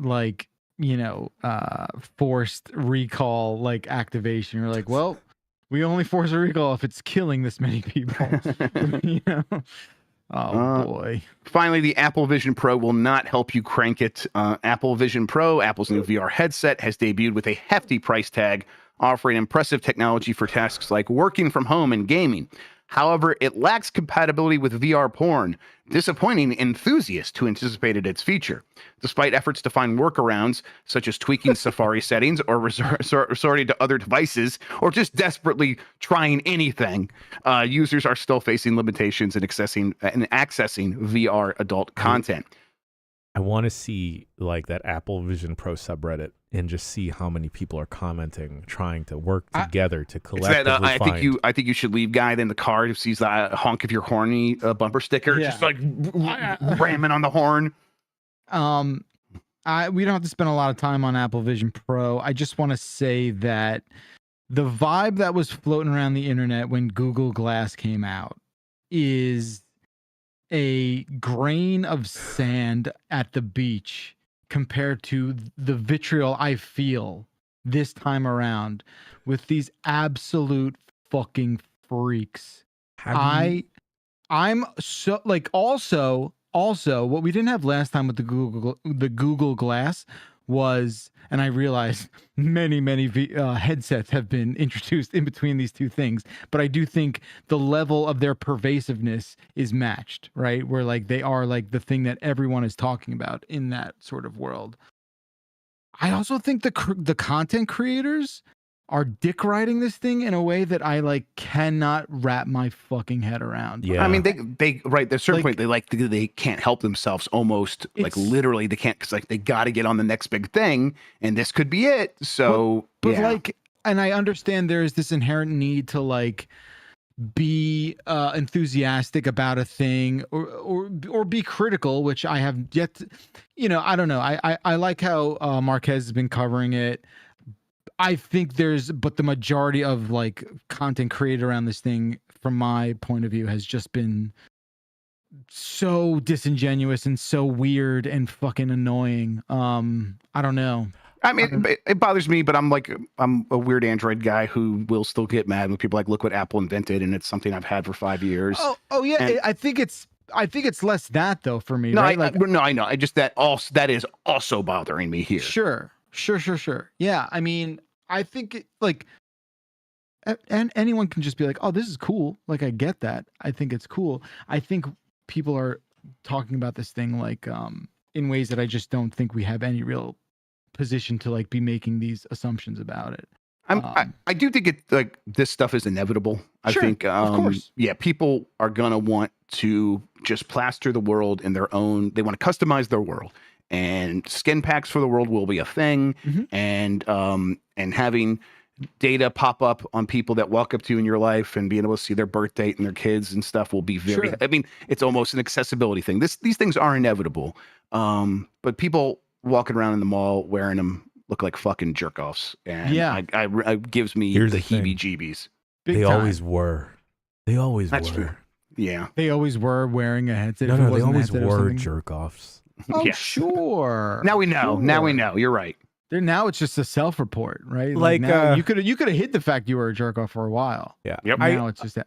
I'm a big fan of Casey Neistat, but just seeing that guy zoom on an electric skateboard in New York. I gotta say, man, No did helmet. not love that video. Did not love that video. Yeah. Just like Casey, no, please. Right? Yeah. Just like The my man. the stupidest part that I've seen from Apple Vision Pro are the people like talking about how great it is for as a camera. And like you just see these people like with their VR helmets just going like, yeah, this is the angle I want. Okay. Click. I'm like, you fucking idiot. Just pull Now a listen. camera out or a phone.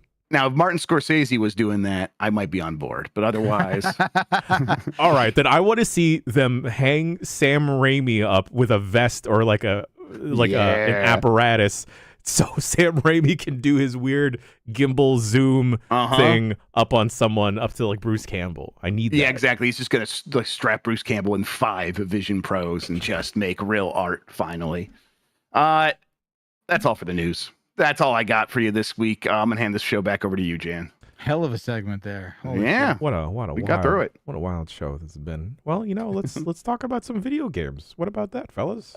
Yeah. Oh, I'm all God, turned oh no, I around. pressed too many buttons. Okay. Wow, Oh, that was my a lot. Oh, Whoa. jeez. Oh, God, it feels like I was in an Apple Vision Pro almost. $3,500. That's insane, though. Yeah, I mean, Whatever. it's It's a not pro. for people. It's not for people. We say it's not for people, but people are picking them up because it's like a new of hotness. course. Sure. I mean, yeah. All right. If a Apple Vision No Pro comes out for I'm sorry, I gotta add the Apple tax for like $999, $1,000. You guys in the market? No. I don't begrudge anyone for getting this thing. I'm not saying like you're a fucking loser if you get one of these. No, I would definitely take one if they sent me one without Of course. a doubt. Of course. I just I don't know if I have any real fundamental use for it. I don't think anyone does. I think that's the thing too, which is perfectly reasonable to say out loud. Like and like all the examples I see of folks using the Apple Vision Pro, it's just so they can have more windows up. Like exactly, which I don't. That seems to be like the killer app is that you can just like have your own workspace in AR. Well, I mean, the killer app that I saw is someone was making dinner and they put a timer over one pot and a timer over the other pot, and so they could look over and the timers just hung over those pots. Sure. And it's like, okay, that's pretty fucking cool. Yeah, of course. And yeah. I mean, and then when like and it's timers, right? Yeah, great. And when my glasses can do that in the form factor Sure. that they currently are, like it'll be great, and that'll be an awesome thing. But for even $1,000, like Michael in probably chat, not. I have done that with the Meta Quest 3. All right, I have cooked with that thing on, and it is terrifying. Do you like watch like a YouTube video like floating up above the sink or something or what? Yeah, that's what I was doing when I was like washing dishes. That's when you're washing dishes. There. Yeah. Okay. So like for me, I'm much more interested in AR than VR at this point. And Sure. I know and this thing is not AR, right? It's just VR basically, right? Because pretty it's sure, showing because you Wait, don't what? see out the goggles. You do No, see right? out the goggles. Oh, you No, do? that's the whole idea. You can see through It's- the goggles? I think it's much more AR than it is VR. Yes, But you see out the goggles. aren't you seeing a camera vision of No. the That's what no? in MetaQuest you see a camera, but it's actually it's good enough that it might as well be AR. Oh, it's No, people cameras. say it's cameras. It's passed through with camera. Okay, well, Yeah. okay. The point is that doesn't matter because no, but what I'm saying is that like I want to see my vision with stuff overlaid on top of sure, my yeah, if that's your vision. preference, absolutely. Yeah, but like yeah. using the MetaQuest 3 a lot, we're at a point where it mostly doesn't matter. I think the camera quality and the Quest 3 isn't even like the very best, but it's well past good enough to the point where like this is acceptable AR. And I'm sure that the Apple Vision Pro is beyond that. Sure.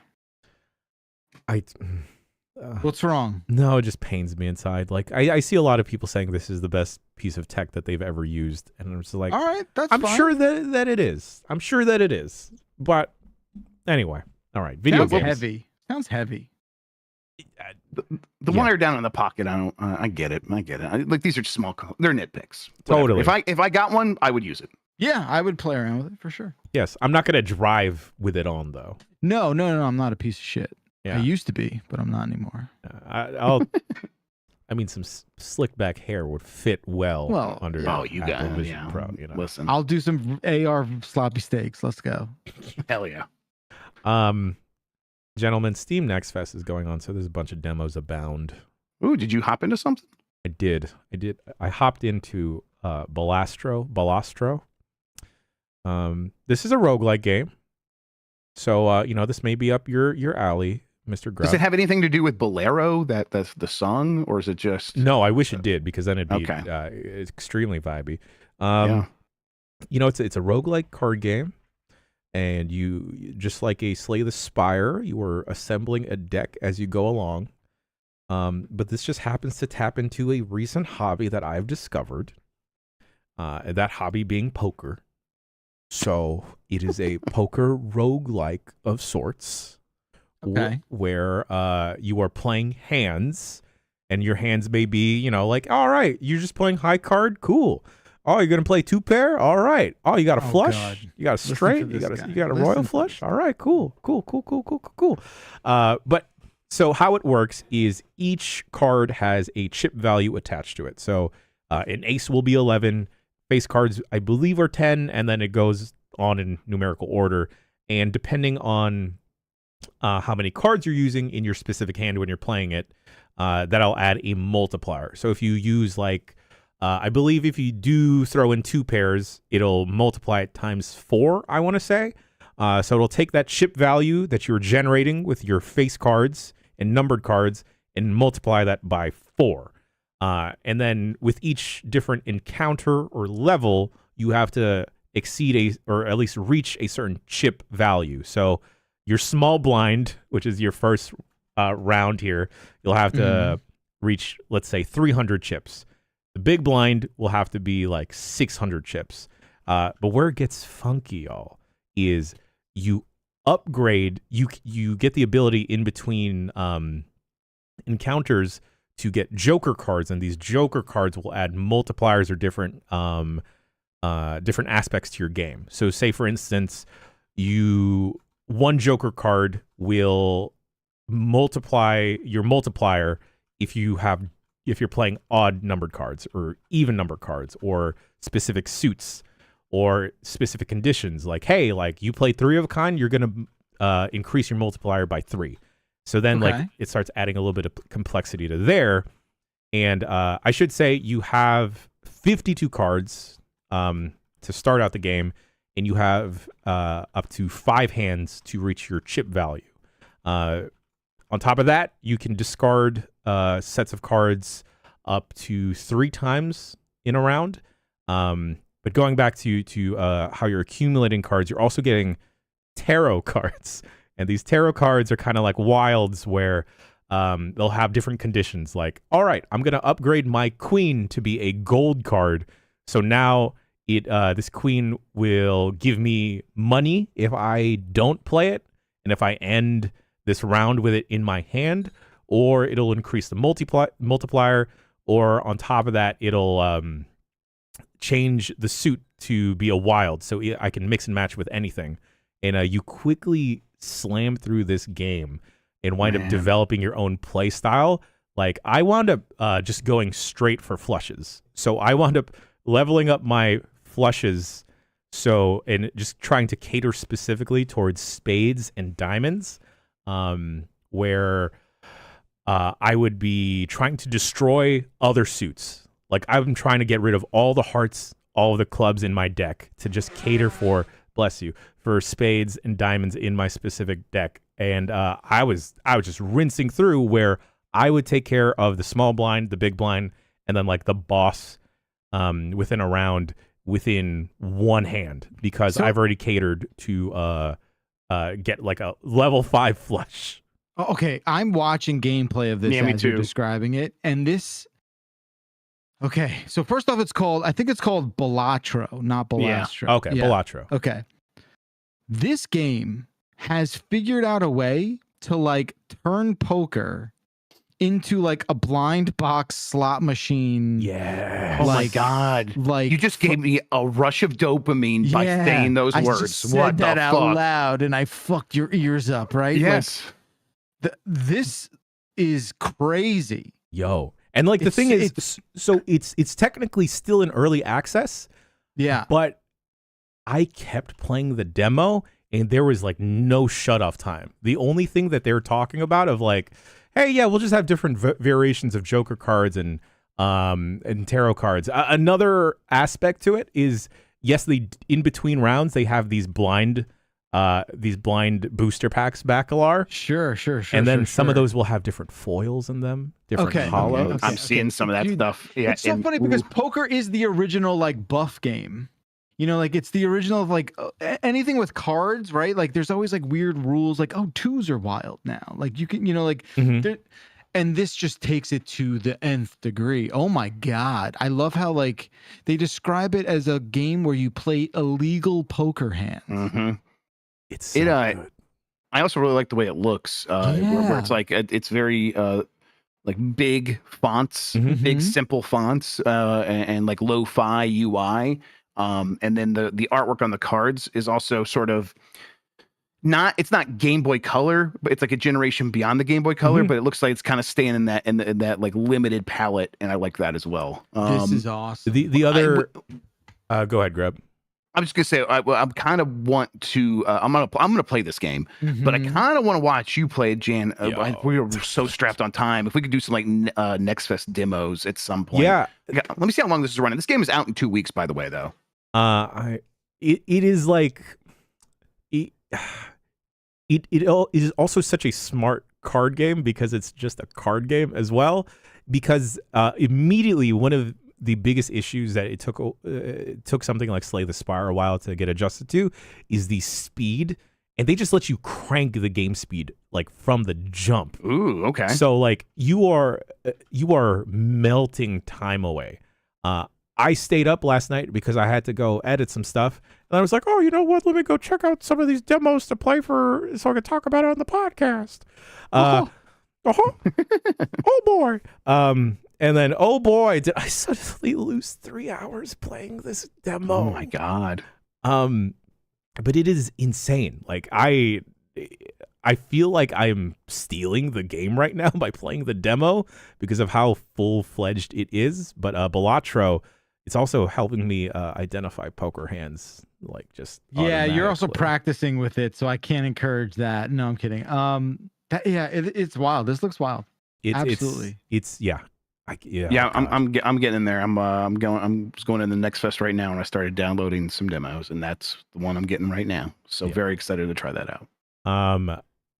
And oh God, I can't stop singing its praises. Like I could if this was like on a phone or whatever, which I guess like you could just like do Steam Link or whatever. Sure. It'd be like oh no, I wouldn't be here right now, guys. Has anyone else been playing anything else? I've been playing a lot more Like a Dragon Infinite Wealth. I am at a point where you lose a member of your party, not like permanently. One drops out, 2 more hop back in. And so it's like now I have more party members than I have slots in the party. And so it's kind of fun being able to be like, okay, let's see how that works. And through that time, the combat, which was already fun, keeps getting like just slight variations on like now you could do this, and now the characters do these follow-up attacks because they're such good buddies that they're just going to run in and help you even if you don't necessarily throw someone at them like how it worked before. And good news, you could still do that as well, so you're going to be doing a ton of damage all the time, and that combat that was already fun, it's going to be even funner. And so I'm really enjoying that aspect of it. After Dandoko Dare, I went on to back to my Dandoko Island, which is basically the Animal Crossing minigame, which they send you to. Like, you have to go in there for a little bit as part of the main campaign, but you can leave.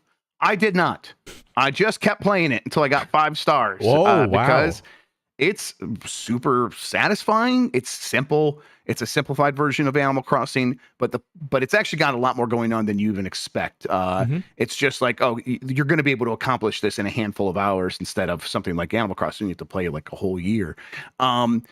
And I kind of wanted to keep playing it because it was just fun, like getting people to come visit my island and seeing if I could satisfy their needs so that they would have bigger tips. And as you're going through that process, you're able to track and you improve your island. You're able to attract more people that have more money. And so it's like, well, this is going to be even more worthwhile if I keep doing this. But I have now veered back into the story. And I'm surprised how easy it was to get right back in the swing of things. They did very wisely have the Dandoko side quest distract you at a moment where it's like, once you get back into it, well, this is going to happen, and then the drama is going to get amped up, and we're going to have some of our best like acting moments and all that stuff. And I'm like really getting a feel for the city and exploring it, and it's just all kind of coming together for a game I was already enjoying.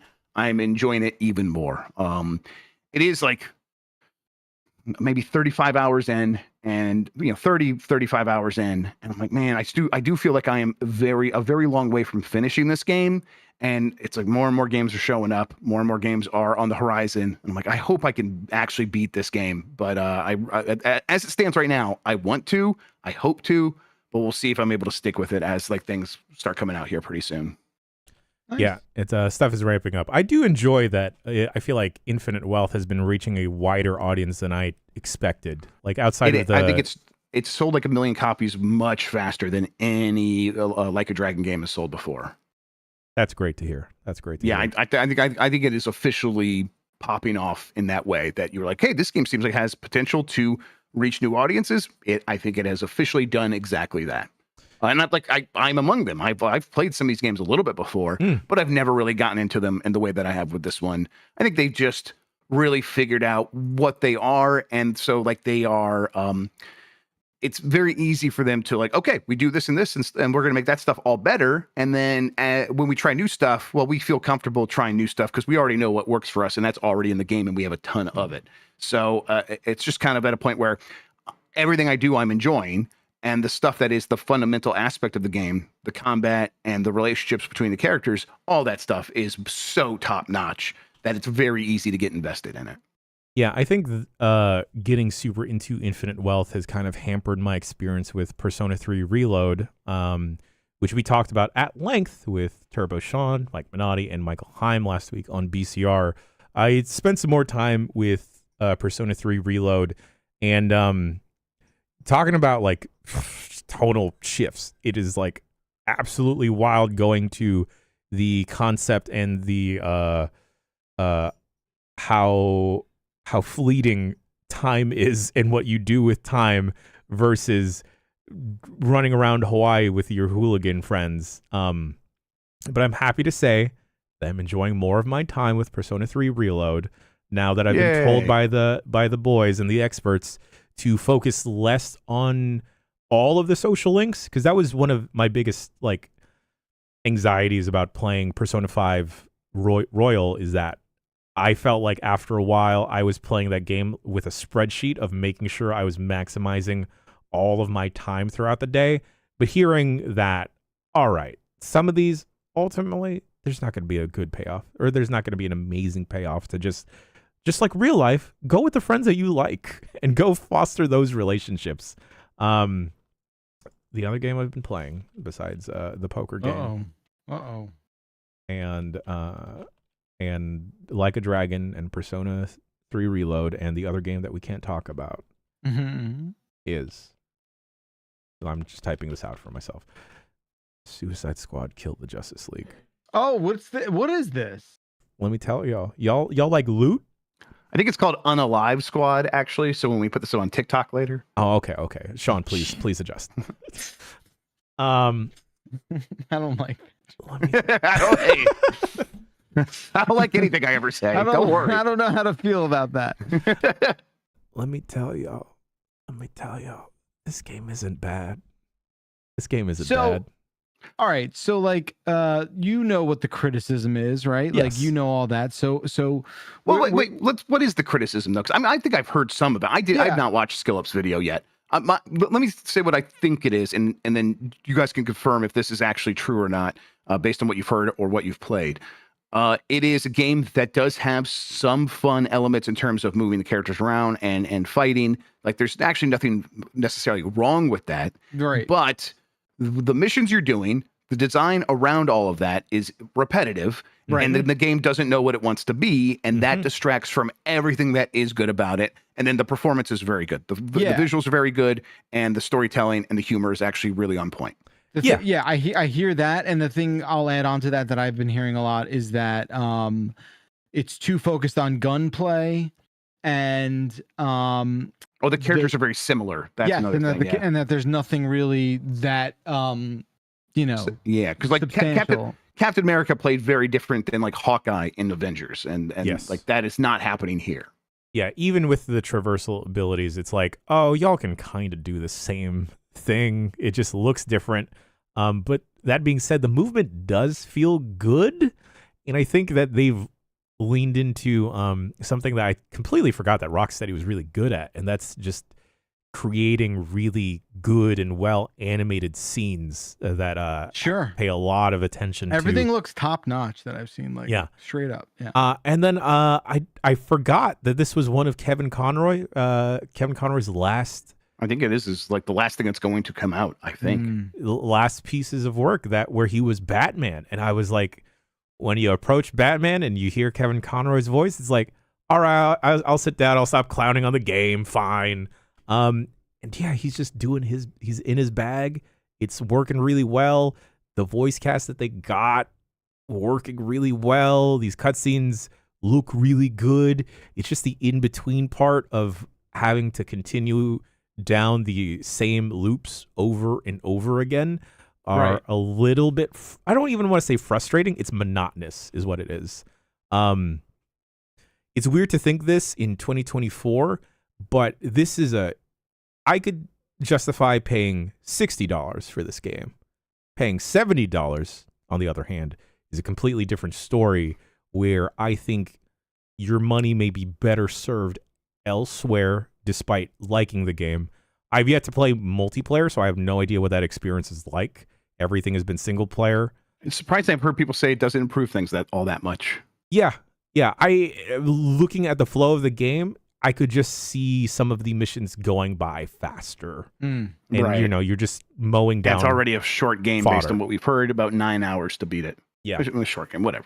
It's 9 hours to beat it. If that goes by faster and you spent $70 on this, I could see you looking around being like, wait, what the hell? Isn't this supposed to be something that I'm supposed to be coming back to? And I think most people are going to get past that 9 hours and not have a reason to revisit, which is fine, I think, in a lot of cases.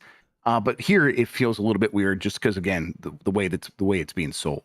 Yeah, and I'm trying to think back of like how I felt with Marvel's Avengers, and I remember thinking fondly-ish about that because the story was also pretty okay, if not good, I'd say. But like the gameplay loop just wasn't there, and I don't see myself, if I continue to play through Unalive the Justice League, that I would go back to get better loot or to like improve my runs or whatever. I also feel like they should have just made this and focused on making this a single player game versus a multiplayer game. Because then I think you would have more bespoke characters versus all of them feeling pretty samey while moving around.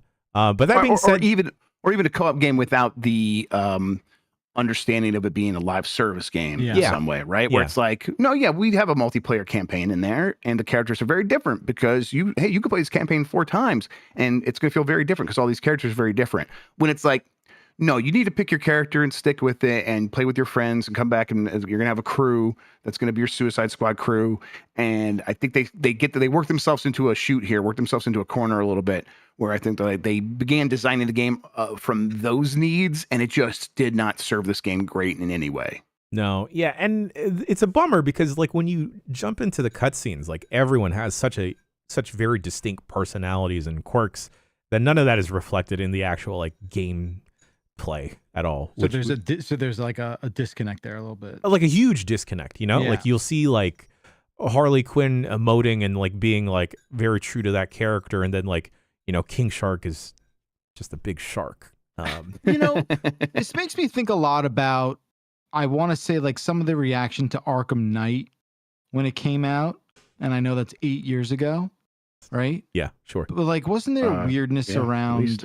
like the Bat Cannon, like Batmobile thing, Oh yeah. right? And like people were like, why is Batman just like murking fools? Like, what's happening? Is this what like, is this such a deviation from like what Rocksteady's good at or something like that? I don't know.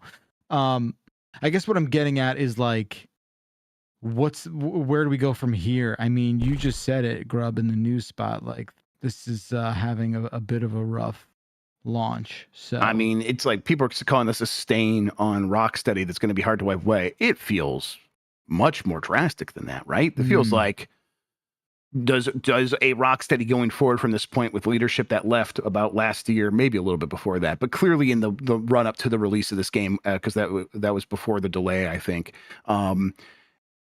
Does a Rocksteady like this need to continue? And like I don't want to like be like, oh, they should close the studio. I think they should find ways to keep Rocksteady around and doing things. Sure, but I think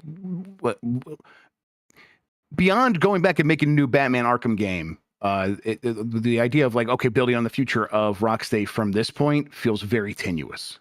Yeah, and I feel like it's already become tenuous with superheroes in its entirety, right? Like if you're not Spider-Man, like I can't imagine shelling out to play a game right now. And like you're not playing as Batman, which I feel like would have attracted so many people. But you know. I mean, Gotham Knights, like even I feel like there's a giant fandom around those characters, but there was no fervor at all when they came out. Right. Yeah, those fans are too busy just arguing online to play video games. So. Yeah. It's kind of disappointing because I feel like DC has actually had some solid comic book runs, and like I feel like we get too bogged down in the weeds because Zack Snyder has infected everyone's minds, and DC constantly chasing Marvel when it comes to their respective cinematic universes, when I feel like DC has had like a good grip on animated shows, and for a while video games too, at least with the Arkham series. So I don't know what this means for Rocksteady moving forward. No, and it's like, it's just illustrative of like where the industry is overall, where how easy it is to go from being on top of the world, making Batman Arkham games, all of them well received, all at the, well received at the least. Some of them received as or considered to be some of the best games ever made, and then the economics change, the incentives change. These companies look around and like, hey, it'd be cool if we had a live service game. And so one scrap project turns into another scrap project, turns into, now we're making Suicide Squad because that movie made a lot of money. And oh boy, people kind of hate that movie now, but hey, they made a lot of money, so we'll make a lot of money with that, right? And then the second movie comes out and it doesn't make any money. And it was during the pandemic.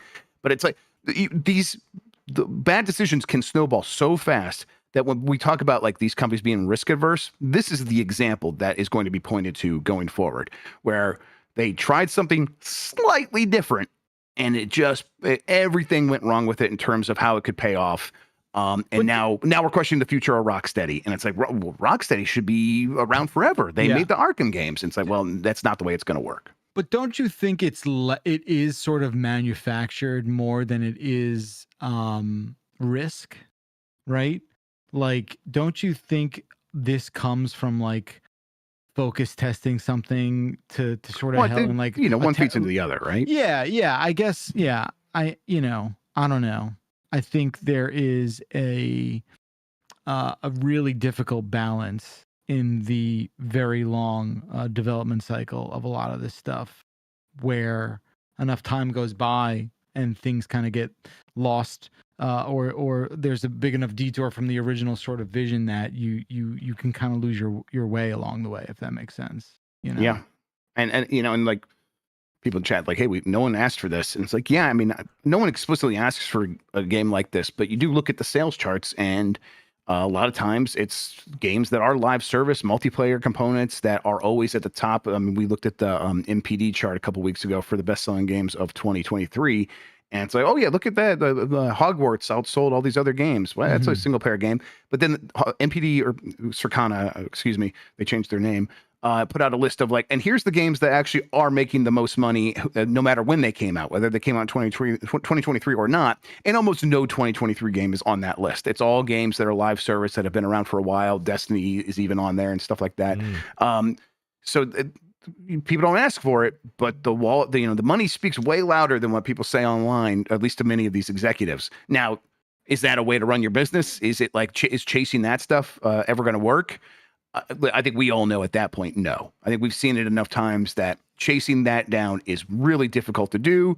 The best you can hope for is kind of maybe getting on board of something new when it comes out of nowhere, like a Pal World or something like that, or a Lethal Company. It's like, hey, look, that studio's popping up. Let's go see if we can help them out and get on board with that. But trying to manufacture it is very difficult. Yeah. It's very easy for us to say here from our position and make these assumptions about like a game's development, right? Like, I ask myself, like, is this the game Rocksteady wanted to make, right? Like that, and that's a really probably not. question. I think there's elements. I would think not. Elements, yes, sure. Yeah, pretty much when it comes to like maybe the story, not the actual gameplay, because it's just such a vast departure from any of the Arkham games. Right. I mean, listen, I think most of the time developers don't want to be making games like this. Now, that's not in every case, and I think a lot of times they're like, hey, executives are saying they want something kind of along these lines. Could we do something like that? And I think they a lot of times get to a situation where it's like, yeah, we believe in this and we want to go for it, because you kind of have to tell yourself that at a certain point. But really, the answer, like, did it come from the developers or executives, doesn't matter so much. It's just like, that's what happened. And so now this is what we have to deal with. That's the dishwater. You got to soak in it. So I think it's, you hope that other publishers and other companies will look at examples like this and learn a lesson, but we've had these lessons a bunch of times before, and they kind of don't until everything starts collapsing, like what has happened with live service games recently. And now everyone is a little bit spooked. But before that, it's like, no, everyone is making theirs. Sony's got 12 that they're making. And it's like, oh, okay. And I get that at a certain point, like, you got to make a lot of bets to see one succeed. But it also just feels like, isn't that distracting you from what you do well? And man, can you grow in a more sustainable way instead of just like, oh, we are all in on this thing, and now suddenly the house of cards is tipped over and it's fallen to the ground, and you're left with 12 live service games that no one was asking for. Yeah. Go be like Square. Decide to make good games. Yeah, right? Everyone should live their life the way Square Enix does, deciding to be better in April. It's so brave of that. They're so brave. I don't even consider I'm gonna stop sucking in April too, guys. Oh, all right. Me too. Oh man, look at us. Look at us. I'm a be the best me in April. With Square, it's not even like failing up or like falling up the stairs. It's just like, I don't know. Like I feel like they're constantly finding $20 in their pocket and be like, oh man, I'm gonna save this. I'm good at money. The other side, like Rocksteady, is like WB Games was like the rumor mill for a very long time, years and years. And it was true that they were trying to sell off their studios. But it's like, this is another example of why that was so difficult, because they were going to sell you Rocksteady. They weren't going to sell you Batman and the Arkham universe. Yeah. You were going to have to lease that back from them. And that makes this game make even less sense. Yeah. So it's just... yeah, it's a rough situation. I hope that Rocksteady's able to just bounce back, go make a Batman game, do what works, make a Superman game even. Let's not go crazy here, Jack. I mean, Can do another Bruce. Let's go. Yeah. I'm gonna Batman play needs this to game. be more emo. He's not sad enough. I want to. You know, want a like, sad dad Superman? I want. Yeah, exactly. That'd be dope. Thanks. Make that. I you know what? The one we need is Super Dan 64. Dan Reichert playing Superman 64 for Blight Club. I That's guess what we that really makes need. sense. Yeah. Yeah, that's what we got to do. I did play one other game. If everyone else is through their stuff, Sure, yeah. I played a game called Mortal Kombat Mythology Sub-Zero because I at a certain point I couldn't just sit there and watch. You know, Mike it's not play. your turn, right? I know it's not my turn. This is you breaking into jail. I am using save states, so that is okay, like sure. it's like making it kind of a fun thing where it's like, oh, I saw Mike do this. Let me give this a try a couple of times.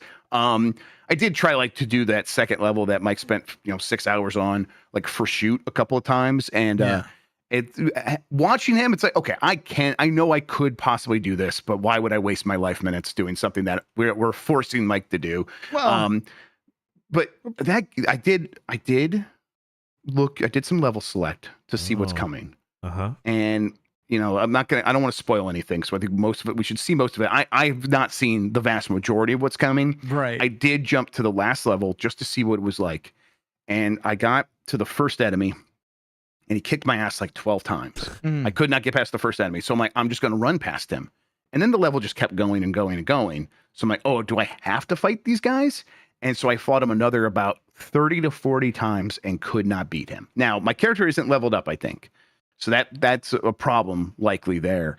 But I think that the amount of bullshit that is still to go in that video game seems monumental. It seems like there is going to be a lot to deal with still. And he is only on level 3. At some point you're like, are we liable? At some point are we like, is this considered torture? I mean, listen, if you I made him sign the paperwork. Yeah, we're paying him, right? So Exactly. Yeah. I think we're in the clear feel here. good about that, I guess. Yeah, I guess. Oh yeah, we can review that game as well. Yeah. We're gonna try to get Tale of the Sun on Metacritic, our score for that after I played through that. Oh, That game's hell weird yeah. too. yeah. We could Hell just yeah. slack. We'll slack the 'em. proper parties. Yeah, just be like, Exactly. hey, put this up there, please. Yeah, I had a blurb and everything. So yeah. Nice. Yeah, it was a good blurb. It was very Thank you. It's very concise, very cogent, Yeah. as folks like to say. I'm someone who's read a lot of Metacritic blurbs, so it's like I can fake this. Now I just want to play the poker game, but there's no time this week. Yep.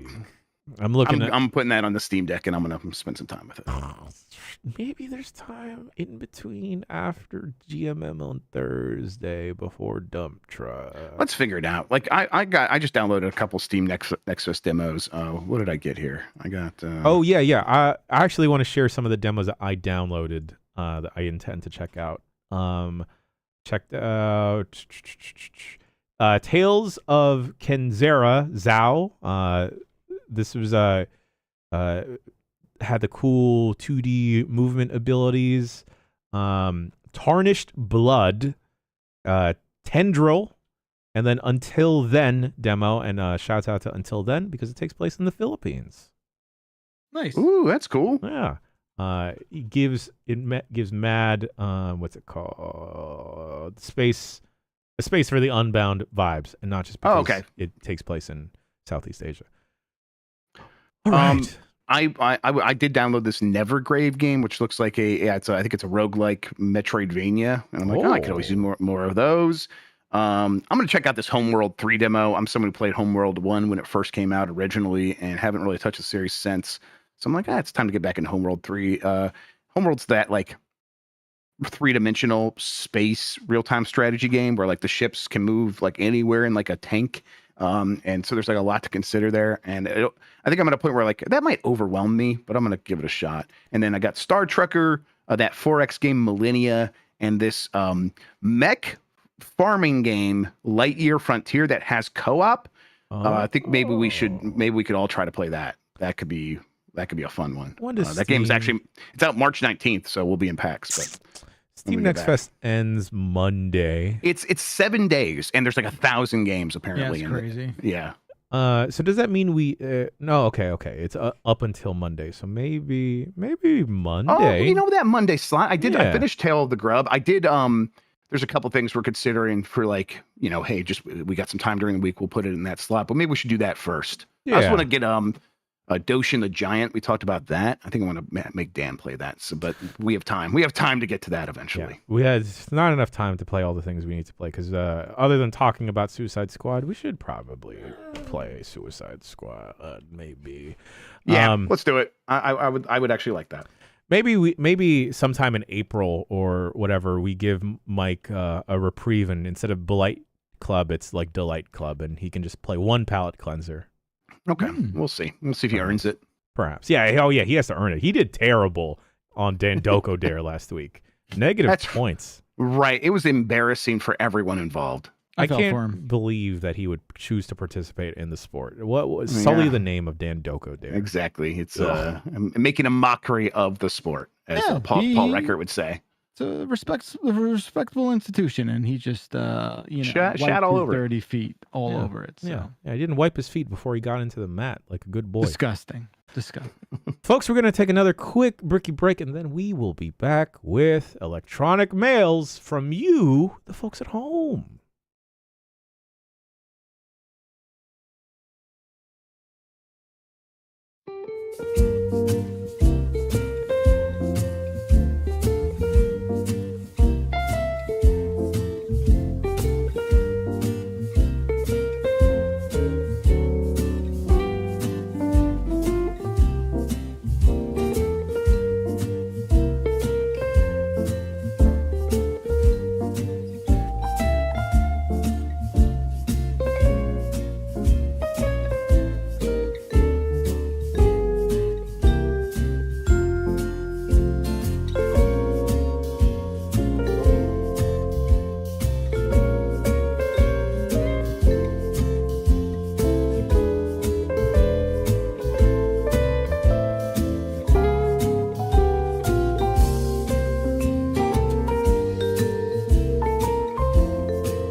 Emails.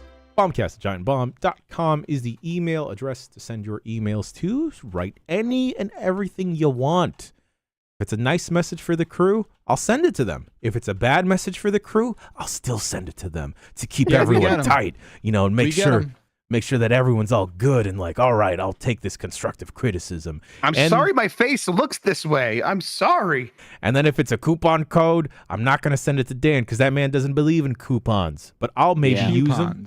Coupons. Send them right to Paul Reichert, the coupon king. Yeah, coupons. He's coupon royalty over there. Wait, how are we all saying coupon? Do I just say coupon?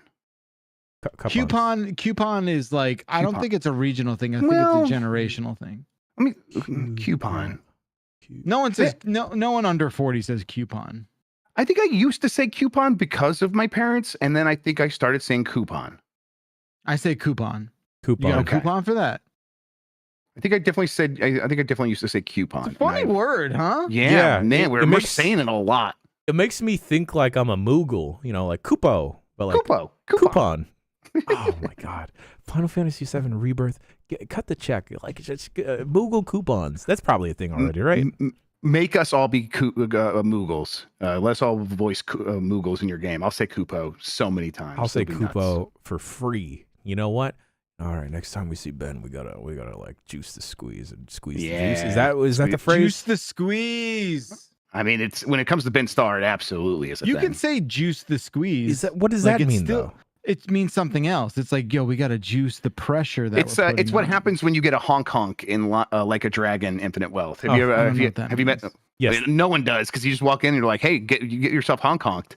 And listen, I think I know what it means, but they do not explain it. I think I know what a honk means. All right, listen, you go into a hotel room with someone and get honked. It's a good time. Yeah, across the Let board. me be a Moogle in Kingdom Hearts 4. That's all I'm asking for. Ooh. Let me Please. be a coupon in your diary. Did you guys see that clip of SnowBikeMike seeing the cat thing in Final Fantasy VII? No, I didn't see it. No. It's like something emotional's happening and someone's in trouble, and then the cat walks up and SnowBikeMike just goes, "What is that? What is that thing?" It's very good. I recommend. I'll retweet it again. I recommend everyone watch it because Is it Kate his joy and Sith? confusion is. Does he say that cat's a freak? Is that what it is? Yeah. I think he might eventually say that, but at first he's just like, "What is that?" Because it comes out of nowhere. Yeah, Kone just put it in Cone just put it in chat. All right. We can watch it later if you guys want. Cool. Beautiful. Gosh. All right. Okay. Emails. First email comes from Jerry in Wisconsin. Thank you, Jerry, for putting the state you're in parentheses for me because I couldn't tell you what WI is. I would have said Waikiki for some reason. That's the Turbo Sean state. Oh, okay. Shouts out to Sean's neighbor. Bombers. Who do you think finishes their story first? George Railroad Martin, Gordon Freeman, or Cody Rhodes? I can only lend my thoughts to 2/3 of this. I know you also want Cody, right? No, who's this railroad person? No, I'm kidding. That actually did throw me for a loop for a second. I'm like, Oh, sorry. It's just a reflex now to say railroad. No, yeah, no problem. I think it legit goes in the order. It goes Cody Rhodes, then George R.R. Martin, and then Gordon Freeman never finishes this story. Gordon Or if he Freeman's does in like never 20 happened. years. Yeah, Like they it's never do Half-Life 3 in like 20 years or something. Microsoft in their purchase of Valve will finish it. Hey, now you're getting it. Now you're getting it. I'm subscribing to your Substack. I know what's going on. Listen, Cody Rhodes is going to finish the story eventually. I do think that they want to like go for years still with all this. Now, whether or not they're able to actually pull that off will be a big question. But so far, it's been fine to good. Yeah, Slash Film put out an article saying that The Rock is trying to Black Adam the WWE, and then He definitely is. That just caused so much psychic damage to me. But they could listen. Yes, he's trying to do that, but that is good for heat. And having like someone be an authority figure, taking advantage of their position, actually be the heel. If they can make that change, I think that works very easily, and that keeps the Roman storyline going.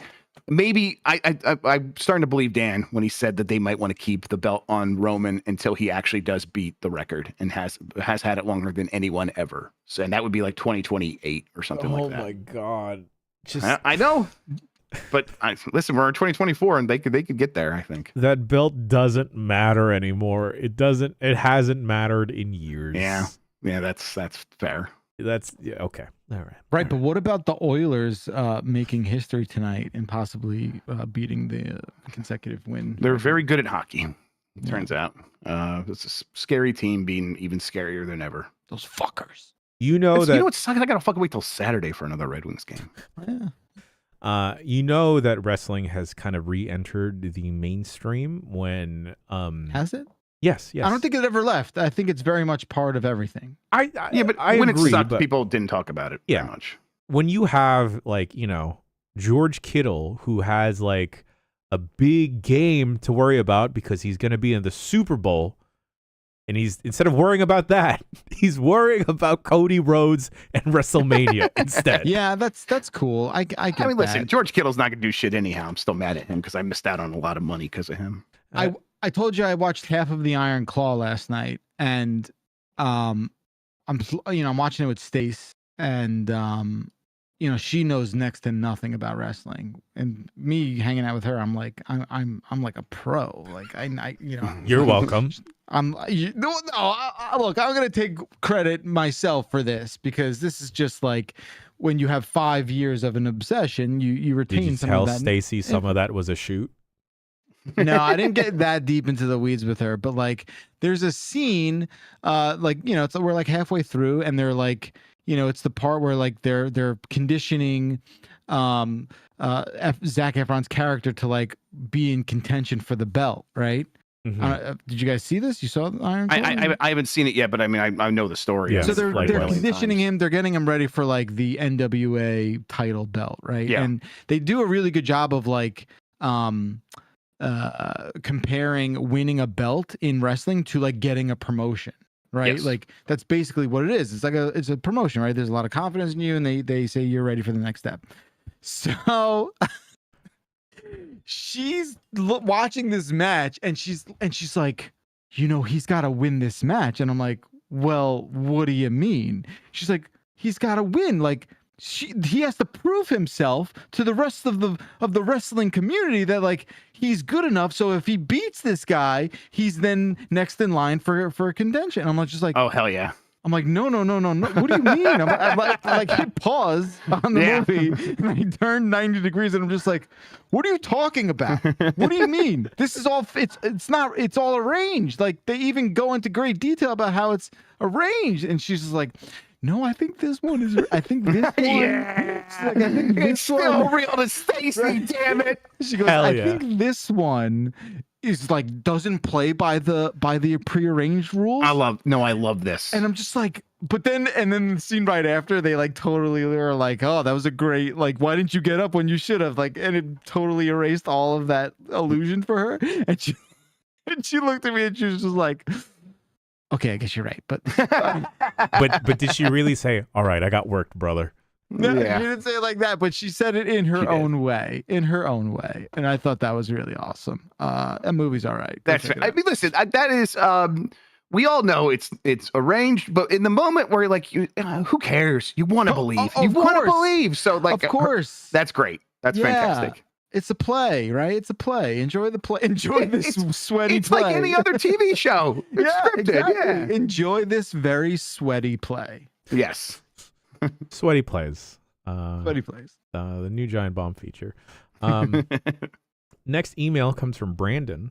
Hello, Bomb Crew. I'm writing to see if you could wish someone special to me a happy birthday. Emily's birthday is this week, and it would mean a lot if you could tell her happy birthday on the Bombcast this week. Bonus points if she can get a special shout out from Jeff Bakalar. Oh my gosh. Well, me? You want me to be the one to give out a special happy birthday to Emily? Yeah, I could do that. Happy birthday, Emily. Special shout out to you on this wondrous day. I don't know how old you are, but I'm sure whatever age it is. Could she get a kiss on the cheek? Maybe even. It's 2024, and Oh, yeah. Okay. You know what? You're being careful. You're right. That's good thinking. I'll ask you if you'd like one. I could send you one on a postcard. That can be arranged. just while you're listening to this, take your phone. If you're watching it on your phone, just put it next to do your that cheek. and just get it right up. Is it on your cheek? Yeah. Okay. There you go. There you go. All All right. right. Go to the other fantastic. cheek. Go to the other cheek. Oh, other cheek. Sorry. It's European. There you go. There you go. There you go. Beckler, can now- you say a wascoey birthday to you? Nope. That's one line I will not cross. That's a bridge too far. I'm not going to play into that bullshit. Happy birthday. I hope it's a great one. Now put your phone on the top of your hand. There you go. Thank you. Happy birthday. Wait, you kiss the inside of someone's palm? I don't No, know. like on top of your hand, like the okay, back. okay, sort of okay. hand. Got it. Yeah. Okay. Nice. Happy birthday, Emily. Happy birthday. Next email comes from Jeff in Quebec City. Quick, there's no time. Kojima has personally DM'd you and asked for an idea to add to his next Death Stranding 2 trailer. What do you suggest? I'd go for a bass guitar wielding antagonist for an all-out Scott Pilgrim style battle. Keep on rocking the free world, Jeff from Quebec City. Okay, it's a boy, but he's the president. Like President boy. just like Boss Baby, but Just, the president. but yes, boss baby, but like not a baby, so a little bit higher, and not a boss, a president, so a little bit higher. So it's just amplified in every way. Got it. Got Okay. it. Good. I like this. I like we are not that far away tangentially and metaphysically that far away from just like a pinball machine becoming like reanimated and being alive in a person and in this game for whatever reason. So do that. That'd be me. fun. That would be fun. I'd like to see that. Okay. Oh yeah, keep going, Jay. Sorry. I want Hideo Kojima to re-find and rediscover William Shakespeare, and I want him to make Romeo and Juliet, but specifically make Nomeo and Juliet. Yeah, of course. Okay, hold on. You know what? I need to find out what his whole Paddington arc was about a couple years ago. Like how has Paddington affected him as a storyteller? I need to know. Yeah, I need to know. That's a good question, and we can only hypothesize, right? Like, what can we even do, right? I want to see. Yeah, I want to see his house. I want to see. I want to like go in his house and just be like, what? You know, like, what has he decided to surround himself with? Why do you have the apple pie tree from McDonald's? Right? Like, I need to know. it would be great if it was just like an old McDonald's play place, and he's got the hamburger prison thing the kids got trapped in, just in his house. That'd be very cool. God, what is the deal with that puppet? I need to know.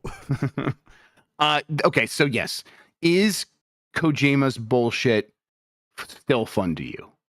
Yeah, I think it's still fun. Yeah. For me, in this point where we're getting the trailers, it's 1,000,000% fun. It's a great ride. Mike Minotti's very over it. He is rolling his eyes a lot at all this stuff. Is he? So what's his position? That it's just like him and Sean the shark. Yeah, him and Sean both are like, eye rolly is the best way of putting it. But yeah, jump the shark. This guy loves the smell of his own farts, and I'm I don't think I deny any of that. No, that's true. He absolutely does love his own farts. He loves his own farts. And yet I'm still having a really good time with the guitar guy that is wearing a mask and then has the Joker makeup on underneath. And like, of course it's fucking stupid. Yeah. And up until now, Kojima was like one of these people that could sort of like get a pass for all this. But apparently we have people standing in the way of that now. Yes, exactly. They're yucking his yum. And I don't stand for it. How many auteurs, right, on Earth could get away with what Kojima gets away with? We all mutually, universally agreed that, like, you know what? There's one cat that's gonna get have their cake and eat it too. Right. His name is Kojima, and that's okay, and we're all okay with it. But no, 2 rotten apples in the bunch, and I chose my words carefully. Oh, Okay. Backlar 100% agree. I love the idea that Sony is giving this man money, and he comes back to them with like, well, he plays the guitar and it electrifies people, and he has this makeup on, but he wears a mask over it sometimes. And it's like, oh, what can they okay, say? right? And they have to just be like, oh, you're a genius. And Like, how many people love that? Right? How many people find themselves in that position? Right. And once someone's few. there, if they are just making their harmless bullshit, fucking let them go to town. Right? Very, very few people. And not only that, but like he has also convinced very influential people in Hollywood that he's this sort of like cryptic genius. Yes, it's and great. They all line up to go to the circus, and they're just like, pour your bullshit all over my head. I don't care if it's not going to come out. I just need to be a part of. I need to touch you creatively. You know. It is like it's the Emperor's clothes. It's the Emperor's new clothes, and it's not a bad thing. It's fun. It's hilarious to see Jordan Peele have to go up there and be like, man, I love Metal Gear Solid. Jordan Peele for like half yes. hour stood on the stage and was just like, I'm garbage compared to this man. You know, it's I awesome. insist that he called me his bitch because that's what it is here. So sick. It's so sick that this dude has this power, has this death grip on so many things. It's awesome. I think It really you is know, awesome. I think the lesson to learn from this, folks, is, you know, if you're gonna do anything creative, don't try to explain it. Don't even attempt to explain it. Yeah, exactly. Yeah. Be as cryptic and incomprehensible as possible. It's not And if plot holes. It's just how you write. Right. And like, especially if you're like, he's pretty good at like eventually patching his plot holes to the way that make it look like it was all planned. And I think everyone knows it wasn't. And he kind of like, he comes back around, he fixes things. But that just makes it more fun when he starts creating these massive plot holes. You're like, oh, I can't wait to see how he jumps that gap. It's all kind of just part of the charm of Kojima, I think. He's the only one taking it seriously. yeah. There's Exactly. that too, which is amazing, which is almost like a Nathan Fielder thing, right? Yeah. And, like, when I say he's good at like covering his plot, I mean he's good at like coming up with explanations like, well, I guess that's an explanation for why that arm was haunted or whatever. Sure, it lets Like- you sleep at night. Wonderful, you know. Exactly. Like, no, yeah, it's patently absurd, of course, but I kind of like that he at least has an explanation. You know what? Yeah. I don't want them to explain the puppet anymore. No. We have everything we need to know. Yeah. Yeah. Yep. Right? Exactly. And then, like, why does Leia Sadu have like Neck arms? neck arms, scarf arms, scarms? Because they're fucking cool. That's why. Arms, Jesus. Oh, you know? man. I just want to be on the fly in the wall in Kojima's house one day. Just want to see what one of those production meetings is like. Imagine. I want everyone to posit this theory, all right, or this thought train I'm gonna throw us all on. What if he's actually good at making movies? What happens then? Yeah. I don't know. It's.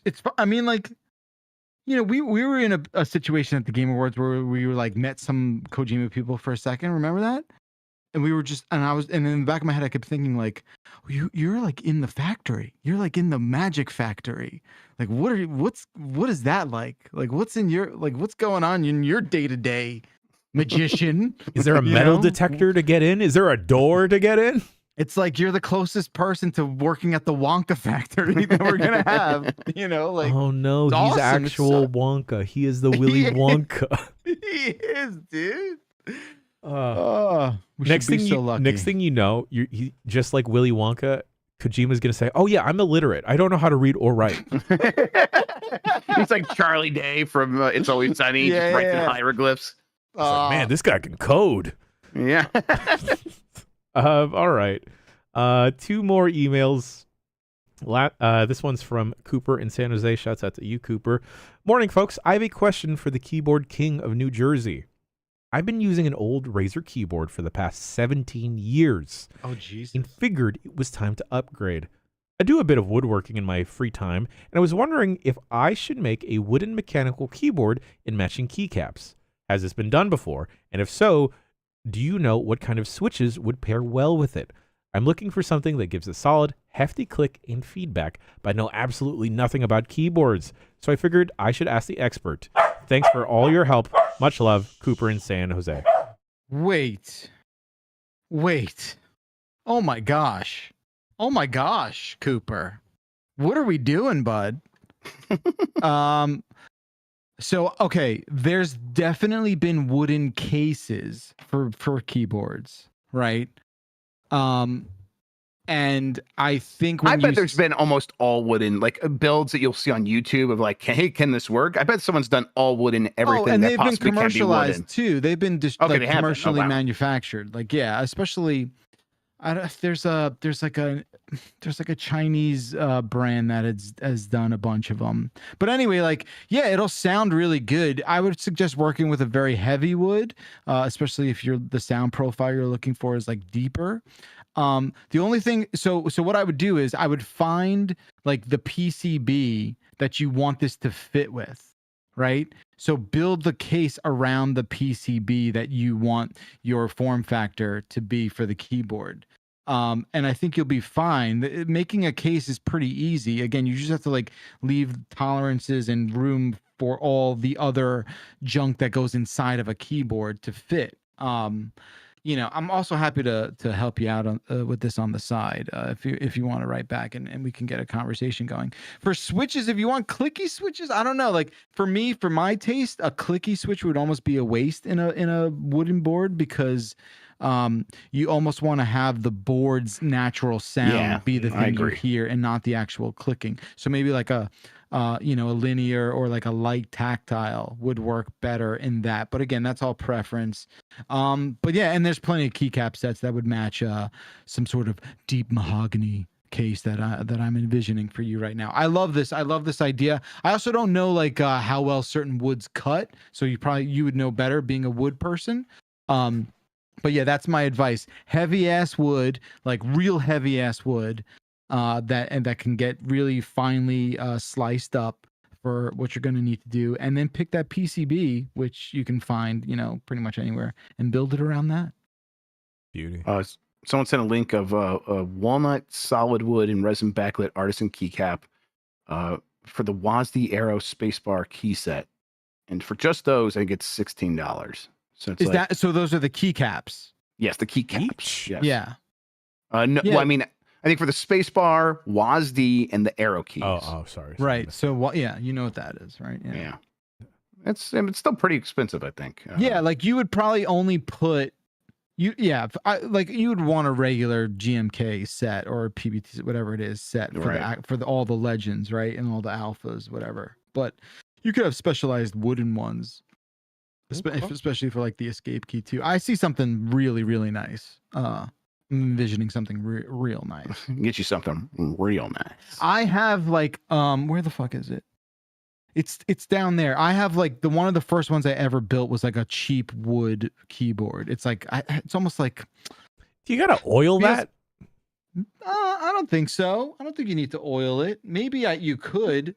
It's almost like bamboo, but bamboo is very light. Yeah. I mean, if it's like we're talking about like the wood finish, like they're saying that these keycaps have resin on them, and so you wouldn't need to resin. Oh, because so like maybe like it's like think of like a tooth where like the tooth itself is like the wood, but on top is like a covering on it, so you wouldn't need. Yeah, I guess the resin's on top is what I'm imagining. Okay, maybe.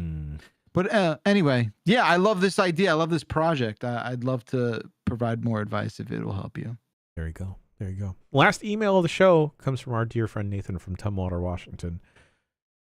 Nathan writes in, "What's the longest time you've played video games in one sitting?"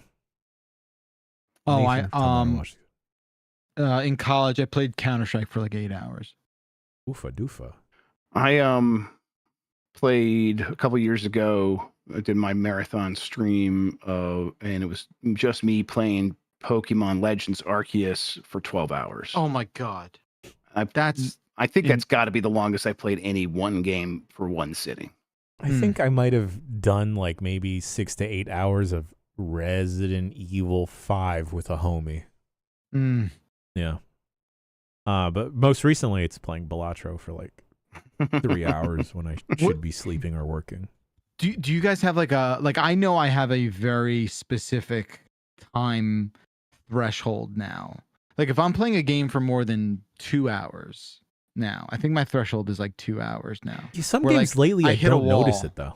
Yeah, if it's a game I don't notice it, I can probably go for about, like Jan was saying, 3-4 hours pretty easily actually, but it's hard to find that amount of time these days. So right, exactly. Like when am I even finding that length of time? But I do feel a physical and mental wall. Like even when I still do my Call of Duty bullshit, like that's also a bit of an exhausting game. Perhaps that's not a good example, but I do feel like I, without a doubt, bump up against the ceiling where I'm just like, my brain needs to do something else right now. We can't be doing this. Yeah, I think so. I didn't feel that at all with Batro, unfortunately.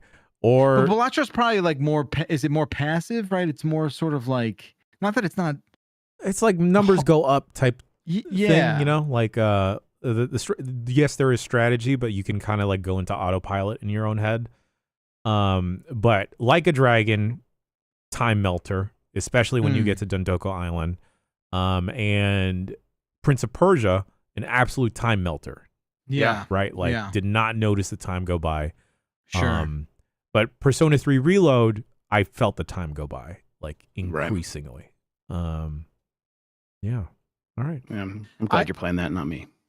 I also get tired playing pinball.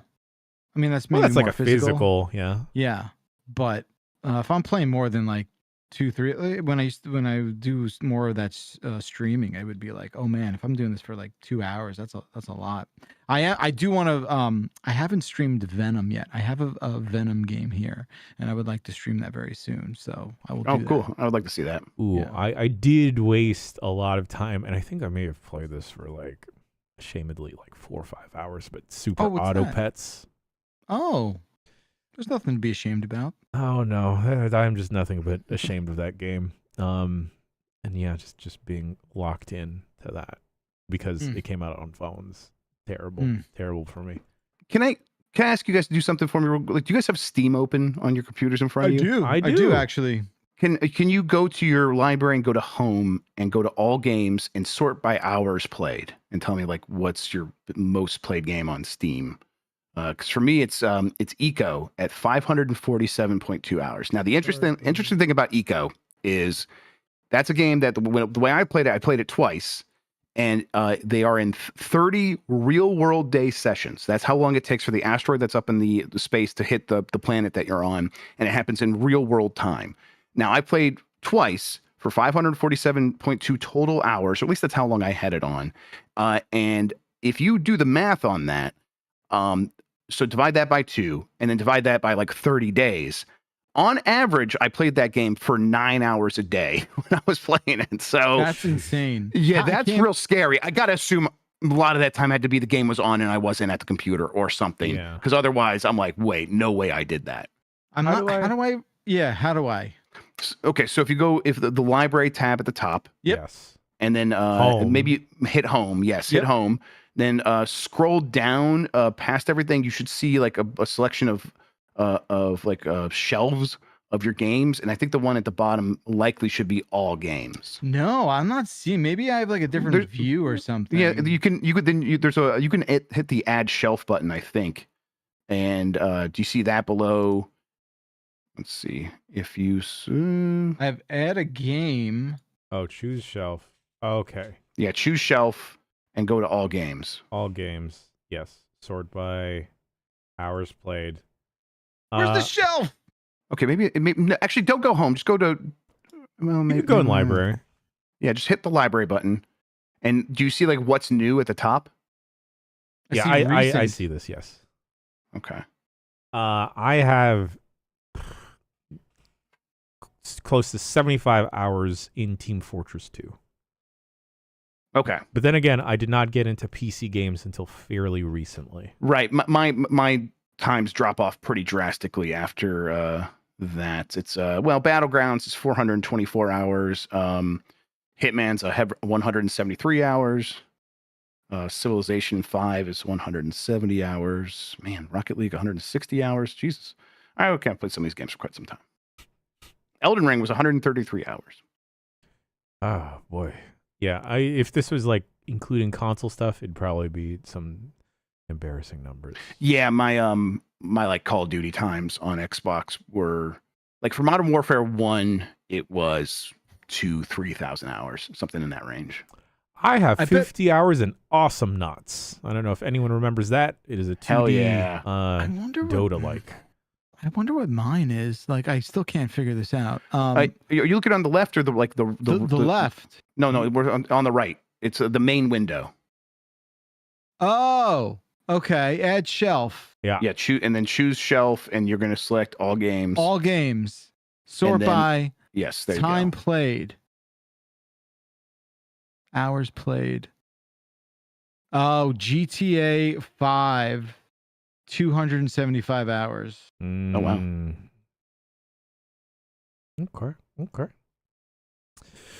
Well, boys. Is that weird? No. Nope.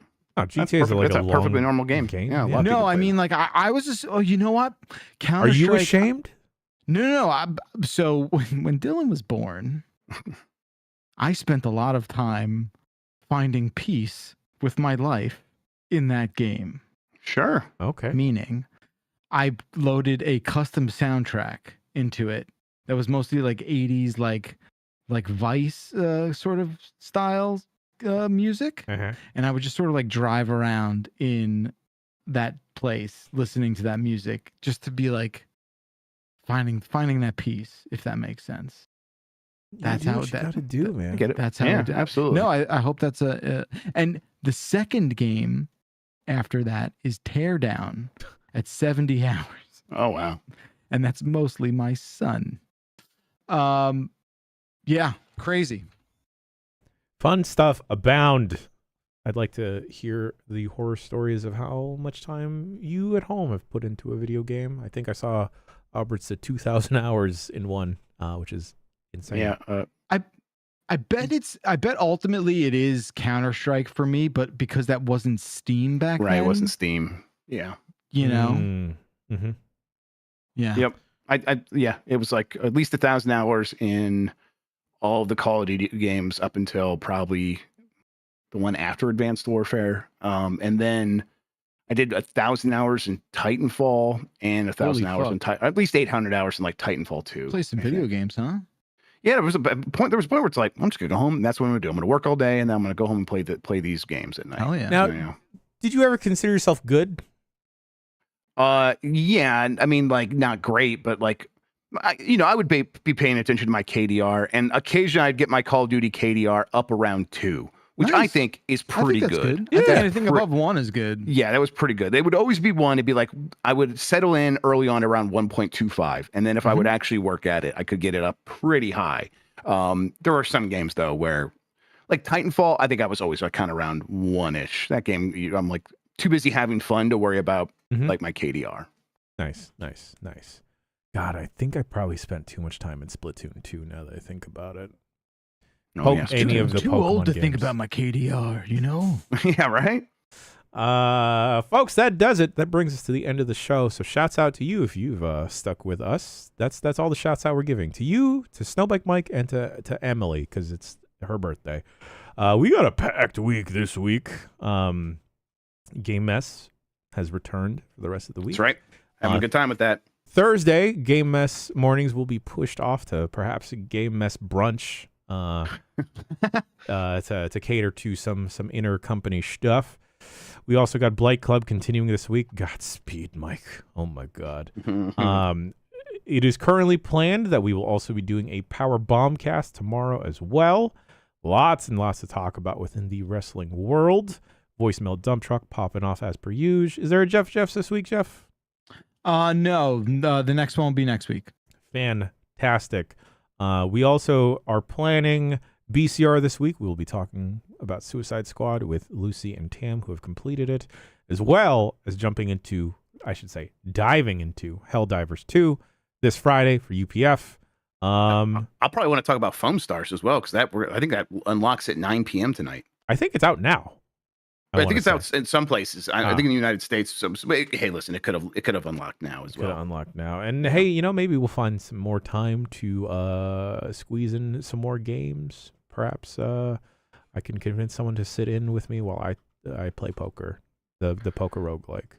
Listen, let's find some time. Let's make it happen. I also just want to play poker. Like I still want to do that. Oh yeah. We have plenty of ideas here at giantbomb.com. We're in no short supply of those. That is not the problem. It is time. Also, expect a certain video and follow-up to a dumb idea that got brought up last week on Voicemail Dump Truck. Was it a dumb idea or was it a stroke of genius? It's really good. It's a really genius dumb idea. Yes. Yeah. Content, baby. Do I have PlayStation Plus? This is the question I ask myself now. All right, sorry. I don't think I do. I think I got charged for it like a couple months ago. Yes. A bunch of great stuff popping off this week. Once again, thank you to SnowBikeMike for joining us at the tippy toppity of the show. Thank you, Jeff. Thank you, me. Thank you for tuning in at home. I love and appreciate all of you, and I hope it stops raining in San Francisco soon because it's too wet. We'll see you next week for another episode of the Giant Bombcast.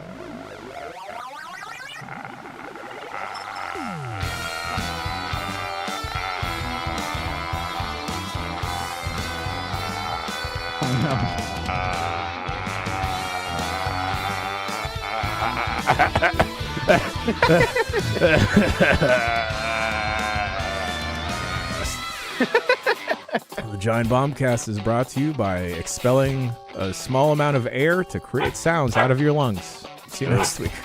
Mwah.